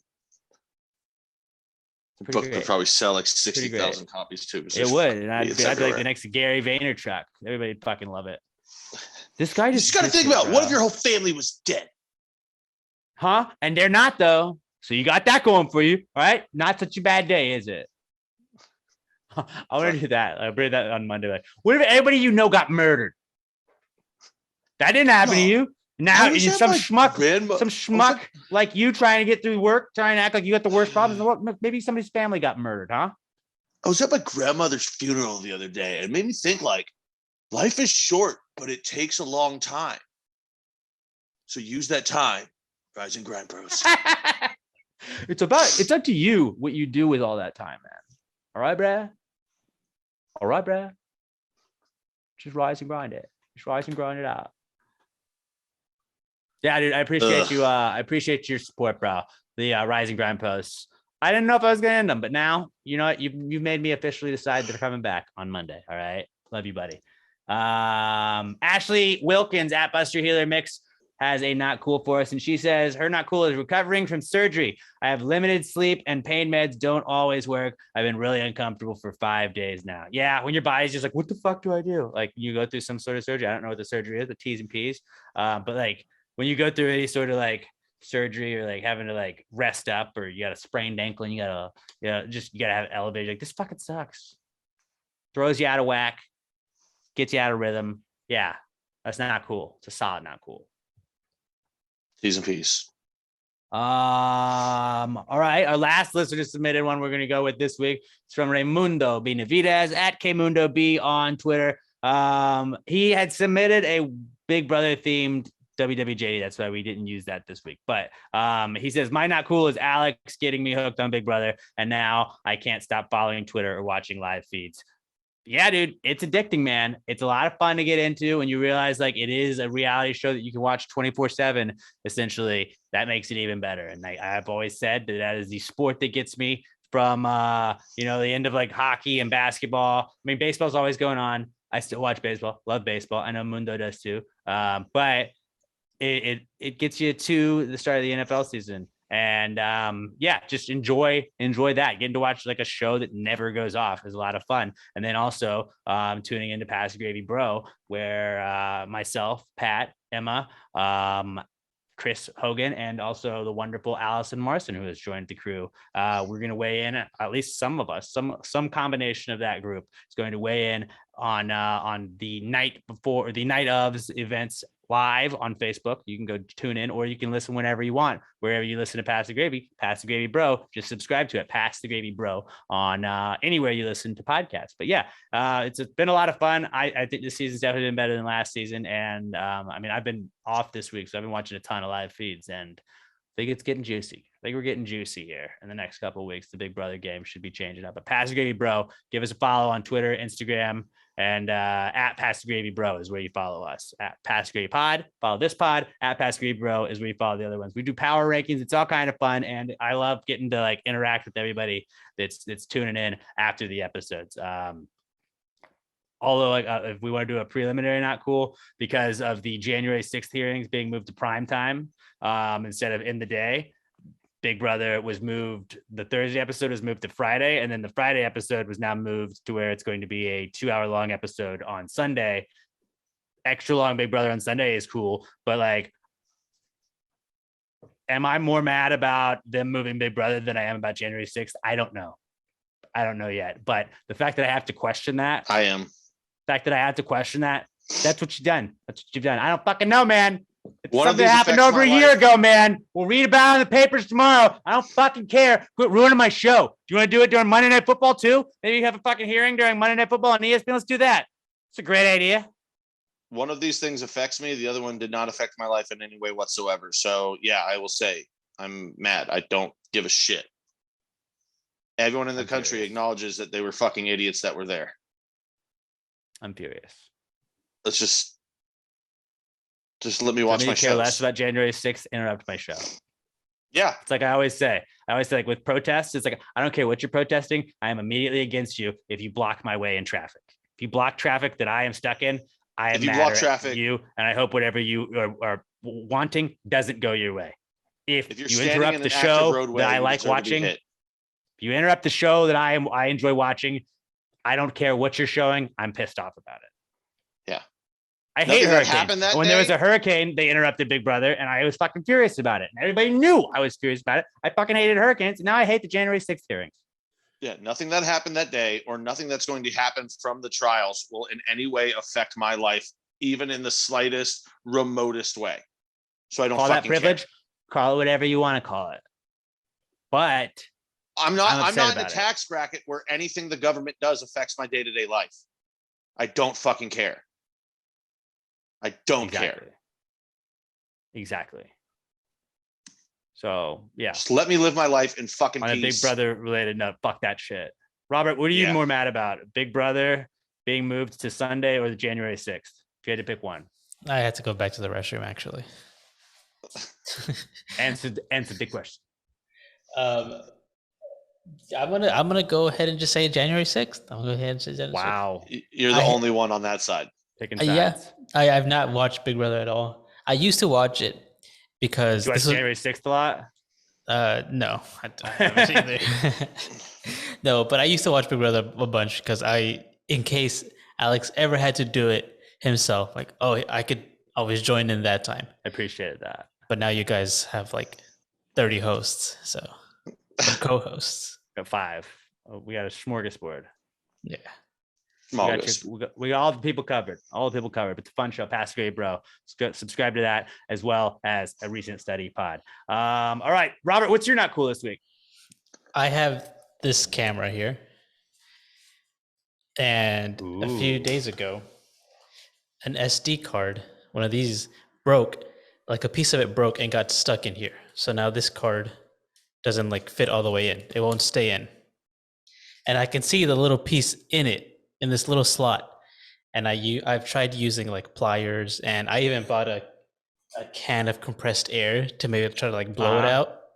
No, it's still stuck in there.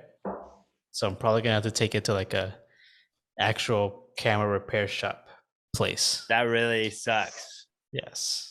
It's always like a fear on my phone. Like if you snap the charger and you get the little like USB thing stuck in it, like what do I do now? Mm-hmm. Like it's useless because I can't record anything because there's memory card can't go in it.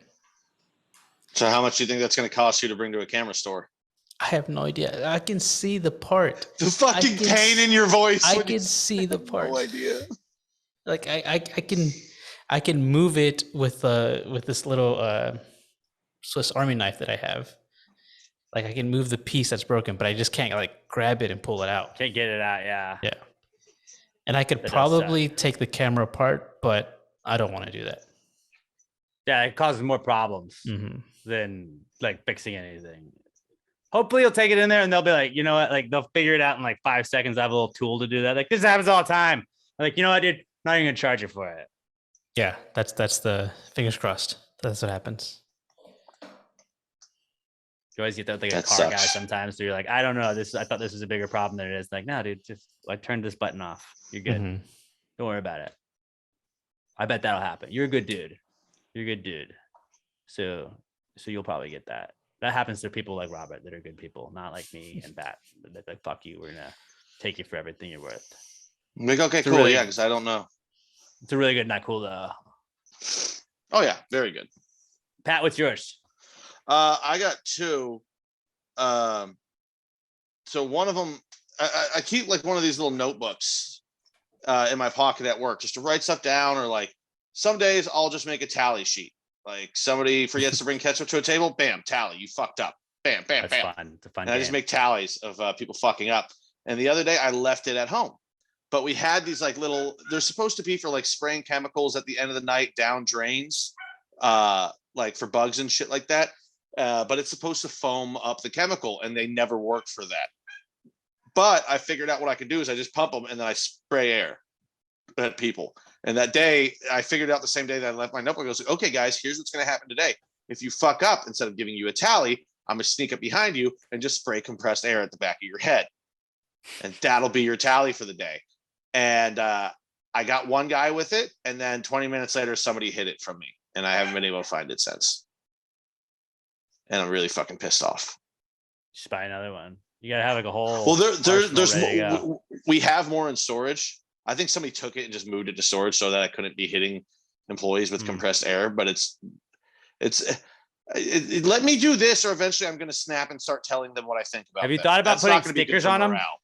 Like, if you get this many stickers, that means you're a piece of shit. That's what reminded me of it, Robert, was your compressed air. Yeah. Maybe I do get idiot stickers. They don't say anything. They're just like a different, like a red sticker. It's like a red But dot. Boop. I'll call them idiot stickers, and I'll just start sticking them to people throughout the But then shift. like customers don't know what it means. But you're like, yeah. Yeah.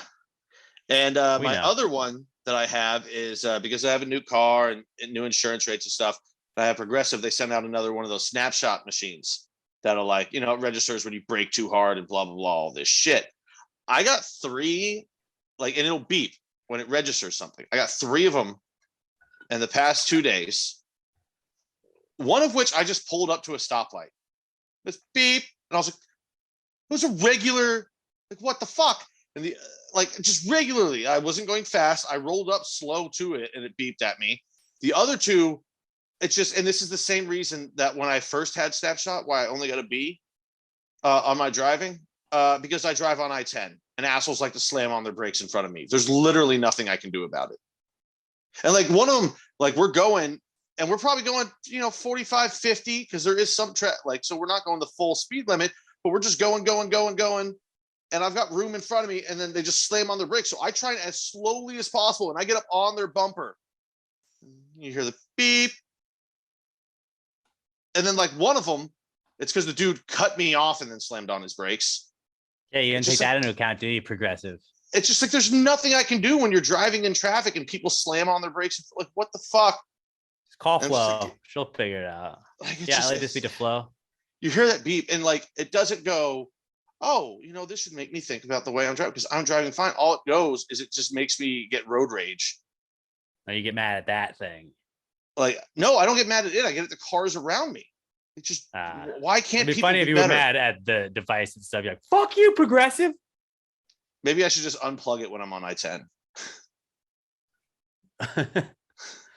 Does it know? But it probably knows. I'm sure it probably knows that, I'm being unplugged every day. I'm street racing. I got to unplug it. It's so frustrating that other shitty drivers around me are going to take away from my fucking discounts on my insurance. That is some bullshit. What the fuck? Pisses me off. What do you got? That's what you got. Okay, I had a couple.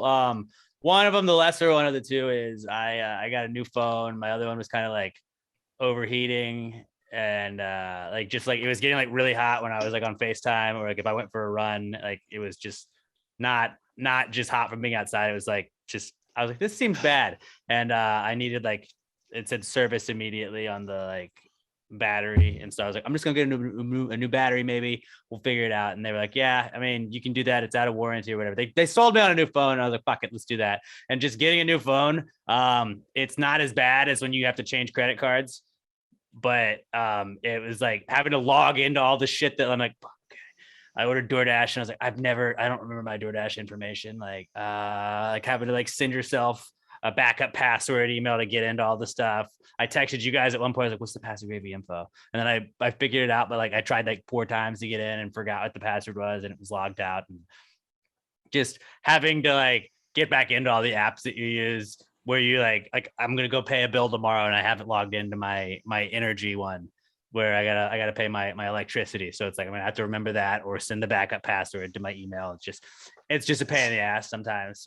So that's one of my not cools, but that's just did you have to do when you actually got the phone, did they have to plug them into each other and sync them for an hour at the store?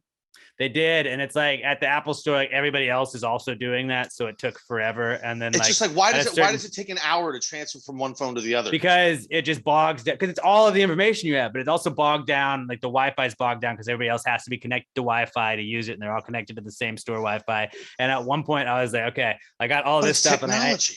I had some stuff that I wanted to, it's not on my iCloud or anything, but it's stuff that I wanted to make sure that I could transfer over to this phone. And after I got that successfully done, I was like, I can just finish loading everything else from the cloud later, right? And yeah, it'll probably be way faster if you go to your house. And I was like, all right, I'm done. I'm out. But I was there for like 2.5 hours, just doing everything. And then also like, just the like Apple, like now you have to buy the brick to plug your phone into to charge it. It's got like a USB-C instead of the USB. Yeah, and like I was like, why do they do that? And the girl was like, well, I mean, they just said there were so many of these that people weren't using them, and like they were showing up in landfills. I was like, and they can also like charge me $28 for a new one, right? Like, it's like you want a phone, but you gotta pay $28 if you want to be able to charge it. And my other chargers work.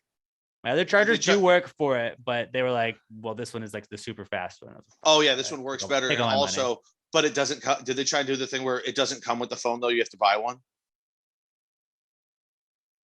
Yeah, that's what I just said. Yeah, no. See, they when we switched to T-Mobile, they're like, "Oh yeah, it doesn't come with the phone right now." And my dad goes, "Yes, it does." And they're like, "No, it doesn't." And he goes, "Well, then we're walking out, and you're not getting any of these 5 new lines. And you're going to give us all chargers, or we're just not going to switch over to your company."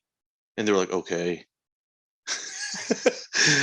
Like, okay, you can all get chargers. Like, the fuck do you mean I'm getting a new one? You say it's better for my phone. The other one's inefficient and will eventually drain the battery, but I don't get a charger that comes with. You're giving me a phone, but not a What? Yeah, it's the dumbest fucking bullshit scam ever that they're trying. Just anyone, if you're upgrading, just tell them. If they go, it doesn't come with it. Just be like, well, then I'm not getting the phone. Well, I bought it, and I think a lot of those guys work Apple on store, commission. not a phone store. It was just the Apple store. So I was like, I'm out of here. Let's do this. But I mean, I think not providing me enough. I think they get commissions too. If well, I'm not, because I bought 2 of the chargers. That's what I'm saying. If you just tell them I'm not going to buy the phone, then just be like, I'm not. Never mind. I don't want the phone. But they also do. They also sell like on the new ones. Like it's like a magnet pack, and you put it on the back of your phone, and it just like it sticks to it. It's like basically having 2 batteries, and I didn't know that was a thing. And I was like, this is fucking awesome. And they're like, yeah, it's a portable charger, basically. Yeah, they're like, you don't have to carry out a portable charger. Like, but that's kind of a portable charger. It's kind of a portable charger, though, isn't it?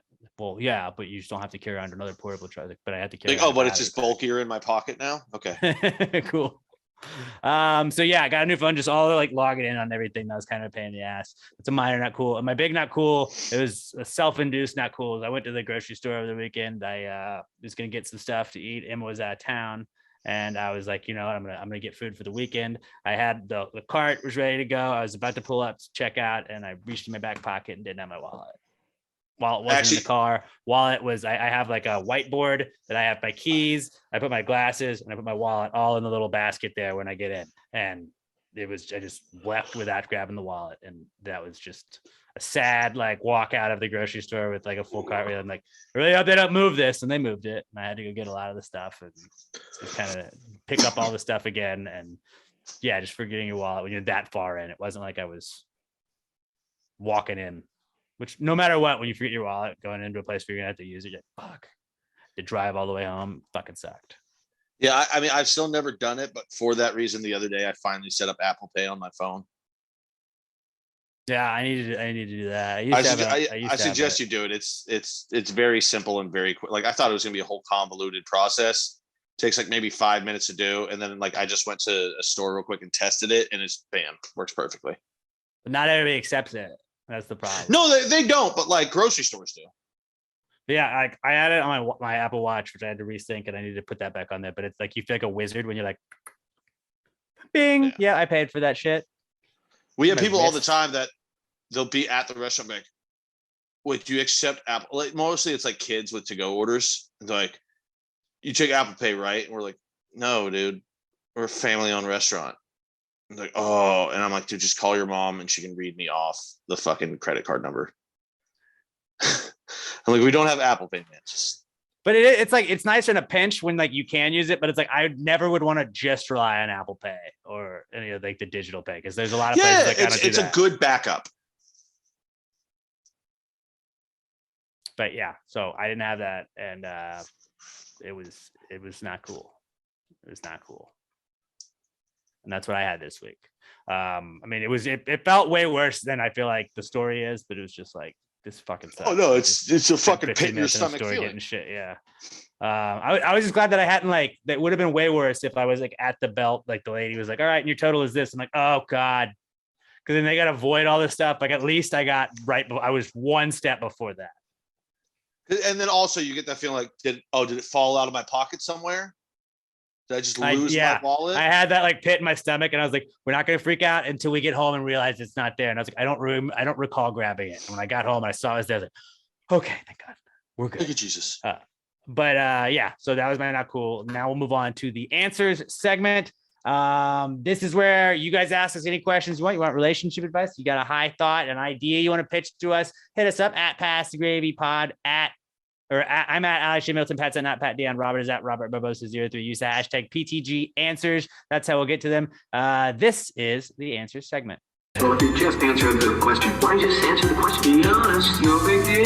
Yeah, answer the question. Don't change the subject, just answer the fucking question.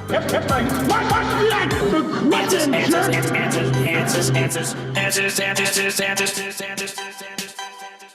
Any questions? All right, our first question this week, as every week, pretty much comes from Skylar Lester, our podcast son. Skylar! At OMG, it's Skylar on Twitter. And Skylar says, why do people think it's weird that millennials love charcuterie boards? We grew up on Lunchables, but upgraded to fancier meats and cheeses, added olives, and replaced grape juice with wine. Yeah, I don't understand why people were like, I think that was initially like, what the fuck? Why do people do that? And then everybody realized just how dope charcuterie boards are. I mean, yeah, he answered his own question there. But it is like I think there was initially like, that's fucking stupid. It's a waste of money. And I think it is like a little overpriced where you're like, oh, that's $27 for a cheese and meat board. Okay, cool. But also like that shit fucks. I think that's why they know like we're going to pay the $27 for the meat and cheese board. Yeah. Well, I mean, that's the thing though. Like, yeah, people get mad at the like stupid millennials for going out and buying it. Just buy the meat and the cheese, slice it yourself. Yeah, but when you don't have to do it, it's even better. I feel like. I mean, yeah, like, if you're going to somebody's, it would be half the cost.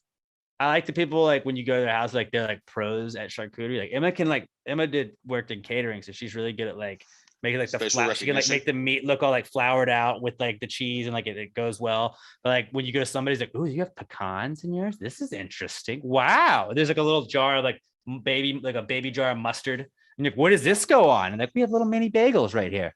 Oh, I haven't seen this. Sometimes they got the caviar. They really spice it up. And you're like, I'm not gonna eat that, but like that looks fancy. I'm just gonna get the crackers and put the cheese and like make the little Lunchables. Like that's what I do. That's where I'm at home at, you know. I want to go somewhere where somebody took the time to do that and they've got like the little salami that looks like a rose. I'm like, oh, that's pretty, and then just pick it up and pop it in my mouth. It's kind of like a waste. They're like, oh, you weren't supposed to eat that. Oh, I wasn't supposed to eat the thing that was on the board of all the things I'm supposed to eat. Well, but it looked nice. We were gonna get Instagram. But yeah, you should have done that before the fat guy showed up. That's on you. Pat also, like when there's an ice sculpture, he goes and he just hacks away at it and puts it in his glass. He's like, fuck it, it's ice, right? I would, except I drink all my shit and eat. But if you didn't, you would definitely do that. But I would totally break the head off the swan. He rips the unicorn glass. He rips the horn off the unicorn and just puts it in his glass. I just walk up with like a little butter knife and I'm just chopping away at the neck of the swan until Why? the head pops off. Why go for the biggest part? It doesn't matter. No, the neck is going to be the skinniest part. That's why you pop that right there, and then you just have the duck head, and the bill is sticking out the top of your glass. You're going to have glass all night. That's true. Or ice all night. Ice, not glass. You don't want glass. Glass in your glass drink is very bad. All night is what you would have. That's what it is.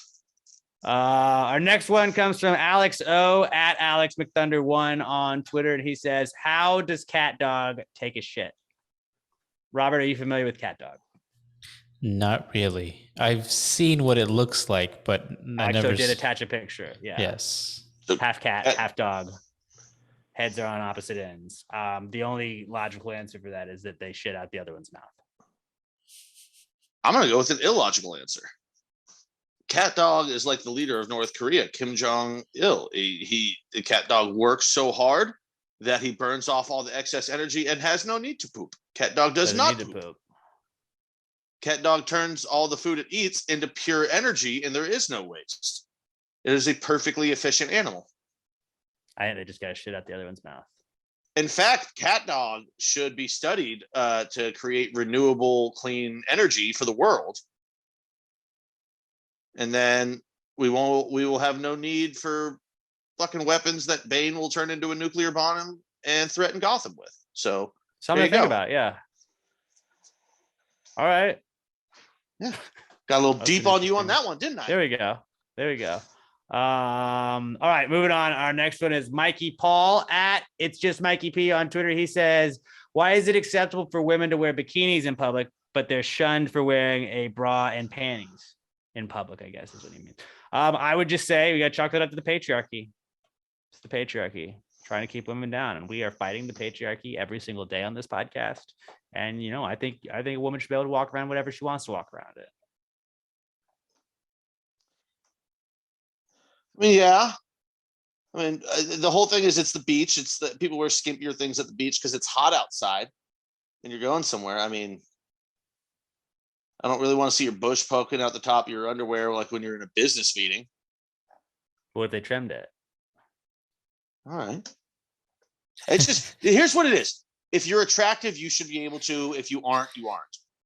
Nah, I mean, see, it's got to be for everybody, though. No. Because I should not be wearing whatever I want in public. There are nobody wants to see You're my attractive. gut. Nobody I mean, there's levels to this. I'm sexy. I'm not attractive. Nobody wants to see my gut hanging out the bottom of my shirt when I'm fucking at Kroger picking out fucking beer. Okay. Nobody wants to see a really tight shirt on me with my big nipples just fucking pressed up against the end of it when they're hungover, just trying to go throughout their day. But if Adriana Lima wants to wear that with her fucking tummy hanging out and or a really short fucking top where the bottom of her tits are hanging out, that's fine. Liam Hemsworth wants to do it where he just wears gray sweatpants and no shirt and his dong is slapping up against it. Well, all the women and fucking men who like that shit will love it. There's levels to it. If you're attractive, that's just the way the world works. People can call it pretty privilege, whatever the fuck they want. Sorry, they work hard on their bodies. They get to feel good about them. We don't. No, I've always been of the mindset. It's you're allowed to wear whatever the fuck you want, but I'm allowed to also vomit in are front of you if you look gross. You're also subjected to whatever other people say, whether or not it's warranted or not. And it's is that rude that people comment on your appearance in public? Yes, it is. But it's also that's what you get when you wear whatever you want in public, and it doesn't make it right. But it's dude, if I walked around in a thong, I would assume people are going to be making fun of me. I mean, I would assume that, but I couldn't be what the fuck, dude? Be you're walking around in just a man thong, man. What's going on? People are allowed to say whatever they want because you put it out there. It's the first time I've thought about this in forever, and luckily it does have a Twitter page of all time. Remember going to peopleofwalmart.com? Yeah. People do you're allowed to wear whatever you want, but we can make fun of you. Yeah, because you look fucking gross. It doesn't make us good people for making fun of you, but we're allowed to say what we say. I mean, it's just, you got to be self-aware, guys. People are going to stare and laugh at you and maybe vomit if they're hungover and just look at you. But it fucking is what it is. If you can't handle it and you think that's bad and you feel bad about yourself for it, good. It's called shame. Humans are supposed to have a little bit of shame. Everyone shouldn't feel good about themselves all the time. Yeah, that's what I don't understand. There are people that just have no shame. And I'm honestly it's almost respectable when you realize this person just does not give a fuck. But I feel 99% of myself is just shame. Yeah. And it's as well it should be. I'm ugh, you're gross, dude. Fucking nasty. That's why I started running. I was I feel like a fat buck. And I motivate myself by just putting myself down. And that's probably not good for my mental health. But in the long run, I feel I'm better because I think sometimes it is. I think a lot of times everything's talking about bad mental health. It's sometimes you got to be a dick to yourself. It's better to be self-aware than to think oh, they're just fat shaming me. No, they're telling you you're at a higher risk of heart disease and that you're more likely to die at 48 because you weigh 365 pounds. I meant mostly for myself. I don't think I think fat shaming people is if you're if you're trying to be Miss Skinny USA and it's you're not though. I don't think that's fat shaming, but I think that I think that fat shaming yourself is that's fair game. That's fair game. I talk shit. I am my biggest hater. I am myself's biggest hater. And I think that like a lot of people just don't have that in them. It's like sometimes you just need to be your biggest hater, and like it kind of keeps you in check. Like nobody fucking cares about that. Or Alex. you don't need to be your biggest hater. Don't you fucking just need do to be that. Self-aware. I want this, and I currently don't have it. I want to look good in my tux for my wedding. Currently, I think I look schlubby. That's just self-aware. So what are you going to do? You're running to get yourself in better shape for your wedding. You see a problem between A and B, and you have a discourse, and you're lifting. I can tell your shoulders look sick, dude. Thanks, dude. Yeah, bro. I did that yesterday. But it's the people that go, I want to look good, but I currently look like this, so I'm going to lie to myself and say it's a societal problem that most people say I look disgusting and that I can still be beautiful. Or you can still be beautiful. Beauty is skin deep as well. But yeah, it's like also people aren't going to always think that. I'm not mad at the modeling jobs I'm losing out on because I'm overweight and going bald. I'm not saying that GQ is fucking bullshit for not representing my people on the cover. Yeah, because people don't want to see that store at the grocery store. Right. They want to see Liam Hemsworth, not Pat Dion. But like, I guess going back to the point, it's like, why is it okay if it's like a bikini but not like bra and panties? It's like I do think a lot of like a bikini is basically a bra and panties. It's waterproof, right? Yeah. Like I watch Survivor, and a lot of times on Survivor, like the girls are just like, "This is my bra and panties." At a certain point, like they bring a bathing suit, but then like that gets dirty, and they're like, "You gotta alternate it," and like people are just accept that. I mean, I don't think most people are worried about this problem. Though. Like bathing suits, though, is like just like underwear that like we can get wet, and it's not wrong to wear out at certain places. But also, like there is a place for most bathing suits. Like you don't wear a bathing suit to a board meeting. Most board meetings, not all. But it's got no pockets. Seems like that'd be very difficult. Yeah. But yeah. I think it's only acceptable. It's acceptable for them to wear one, but not the other. We got to just chalk it up to the patriarchy, really. It's because we live in a society, okay? We live in a society. Some things are appropriate at some times, some things aren't. We'll topple that patriarchy one day. Don't you worry, buddy. Ladies, we're on your side. All right. And I'm showing up in a Speedo, and you just have to fucking deal with it. We got one more. No, we got two more. Melissa Hyde at Mel Hyde myself on Twitter. She says, riddle me this, fellas. Is a breeze still a breeze when the air temperature is above 100 degrees? At what point is it just a giant convection oven? Also, she just rhymed it. Is a breeze when the air is above 100 degrees? Spitting bars. Fucking yes, it is. Because I don't know about you. If you've ever been standing outside and it's 103 and there's no breeze, you're sweating your ass off, and then you feel that little tickle. I don't care how hot that air is. As long as it's moving, it feels so good. Feels so good. Still a breeze. It's a hot breeze. It's like someone farted in your direction, but it feels good. A breeze. Okay, according to dictionary.com, it says a breeze is a gentle wind. It doesn't say anything about the temperature. So yeah, it can be a warm breeze. It can be a cool breeze. A breeze is just wind moving. And I think sometimes it does feel more like a convection oven, which I think is just an oven, right? Actually, I feel like the convection oven would just be when there isn't a breeze. You're just baking.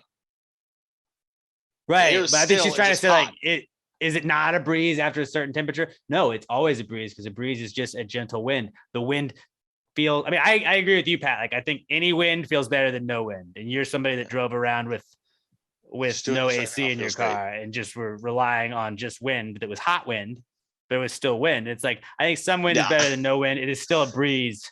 That's true. I am more qualified than anyone on this. So I think we can all agree on that one, right? Bobby, you're on board with that? I'm on board.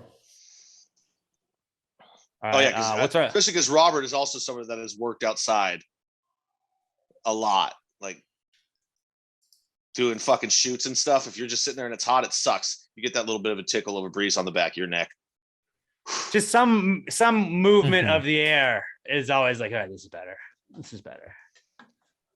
It still can be miserable, but it's a little bit better than not having that. Now, our final question of the week comes from our girl, Alexis Garcia at Alexis Texas _ on Twitter. And she says, what is the worst place to get a sunburn? Saw there were a couple of Weisenheimers on there that was like outside. I would say outside is probably the best place to get a sunburn because it's the most common. Just getting a sunburn in a tanning bed, that's got to be more embarrassing. I mean, I have to assume the worst place to get it would be your butthole. I would imagine like your dick. Yeah, that doesn't seem like that'd be fun. But like really, like I'm trying to think of like realistic places. Like we're not nude bathing. I have had it on the top of my feet before, and that was pretty bad. I had like a really bad sunburn on the top of my feet. I was sitting at the beach in a chair, just like shooting the shit and drinking the whole day, and just top of the sun. I had sunscreen on pretty much everywhere else that I could get it on, and it was just not a top. I didn't touch my feet, and just top of my feet were just red. And like putting socks on, not fun. Walking around with shoes, not fun. Even if you got sandals, still not fun. Just that really kind of sucks. I think the top of your ears, that's not fun either. You don't really feel those though. Yeah, it's just like you always feel hot. It's like it's in your head. So then like, yeah. I'm gonna go with shoulders. And I was gonna say shoulders too. Shoulders is bad. Like, that's a very common one though, I feel like. If you get a very like my senior year of high school, I got a very bad sunburn on my shoulders to the point where the skin was blistering. And dude, it hurt to even put on a shirt. Like I couldn't lift my arms even to shoulder level because it hurt so fucking bad. I had to have my mom get me aloe vera with lidocaine in it to numb it just so I could like put my shirt on for school and stuff. That was brutal. Even just a regular sunburn on your shoulders sucks. Because while like it's not super painful, you lift your arms and put a shirt on, you're like, and it kind of, and then you get the shirt on. And then even if you go outside, like it's already hot underneath your shirt because your skin is hot, but you go outside and you can just feel the skin or the sun through the shirt on your skin. Like your shoulders instantly, the temperature just raises like 15 degrees. So that one fucking sucks. Yeah, on the cruise, I had a backpack with equipment and just things, and like that hurt to even have on. Like in the airport, on the cruise itself, like I just, oh yeah, God forbid you got to carry something on your shoulders with one. Oh, so shoulders is what we're gonna go with then. I mean, majority rules. I think like the top of your feet fucking sucks. I can only imagine. That sounds shitty, but I've experienced the shoulder to all levels of like medium, not so bad, and very bad, and none of them are good. Another really bad one I've had was when I had really long hair, like it would part, and like you don't think to put like sunscreen on like the part in your hair, and like just when the scalp gets burned, like just there was like a straight line that was just red, and it was not fun. I'm hat all time, especially if I'm outside. It's bucket hat. Bucket hat boys. Yeah, I like, dude. With Robert. Like, can you imagine how bad my scalp would get burned? I got no hair protection. Yeah, we're going to lake in a couple weekends. George Costanza. Gotta bring the bucket hat. What? We're going to the lake in a couple weekends. You gotta bring that bucket hat. Make sure. Oh yeah. You don't want to get sunburned. I keep that thing on me. It stays in the car, dog. I've got a yard work bucket hat and a party bucket hat. I wear my bucket hat to like walk the dog sometimes, just because it's like out, and Emma will always be like, "You going to the pool? Protect your neck. You going to a pool party?" I'm just trying to protect myself from the sun. Protect your neck. She's like, "You going to a pool party? What is this, pool party?" Like, no, it's not. It's an sunburn party. That's what it is. That's a political party I join. Yeah, the anti-sunburn party. I'd vote for them probably. I don't know. I need to hear all the other points, but yeah, the so shoulders, party. I guess. Shoulders is what the majority of us are saying, and I mean, I'll go with you on that one, I guess, because some shoulders that fucking sucks.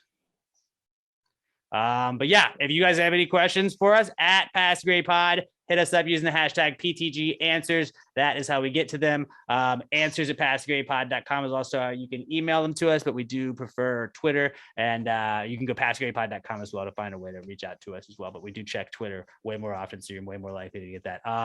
Thank you. Shout out to Bill Burr for coming on the podcast. Biggest Billy. Guest of all time. I did tease it last week, and I was like, this would literally be the biggest guest of all time. I don't know how I would ever top this guest wise, but fucking awesome having Bill Burr on the pod. And then shout out to everybody that's been listening to Pass the Gravy, bro. And a recent study suggests you can go subscribe to those wherever you listen to podcasts. And at a recent study pod on Twitter, at Pass the Gravy, bro. On Twitter, we are at Pass the Gravy Pod. I'm at Alex J. Middleton. Pat's at not Pat D. I'm Robert is at Robert Barbosa 03. Mark your calendars for Office Trivia Night, Friday, August 19th at Kobo's Q, 2012 Rusk Street in downtown. It's going to be a great time. And I'm really looking forward to getting the Gravy Gang and more together for another fun-filled event. Please subscribe to us on iTunes, Spotify, wherever you're listening to podcasts. If you're watching the video version, hit that subscribe button. If you're not watching the video version, go watch the video version. Hit subscribe to our YouTube channel, Pass the Gravy Podcast. Robert does a lot of work to put that up there. And share us with a friend. That's how word spreads. That's how we build this Gravy Gang, guys. Y'all are the best. Thank you so much for spending time with us each week. Love you guys. Until we talk to y'all next time, Pass the Gravy. Bitches!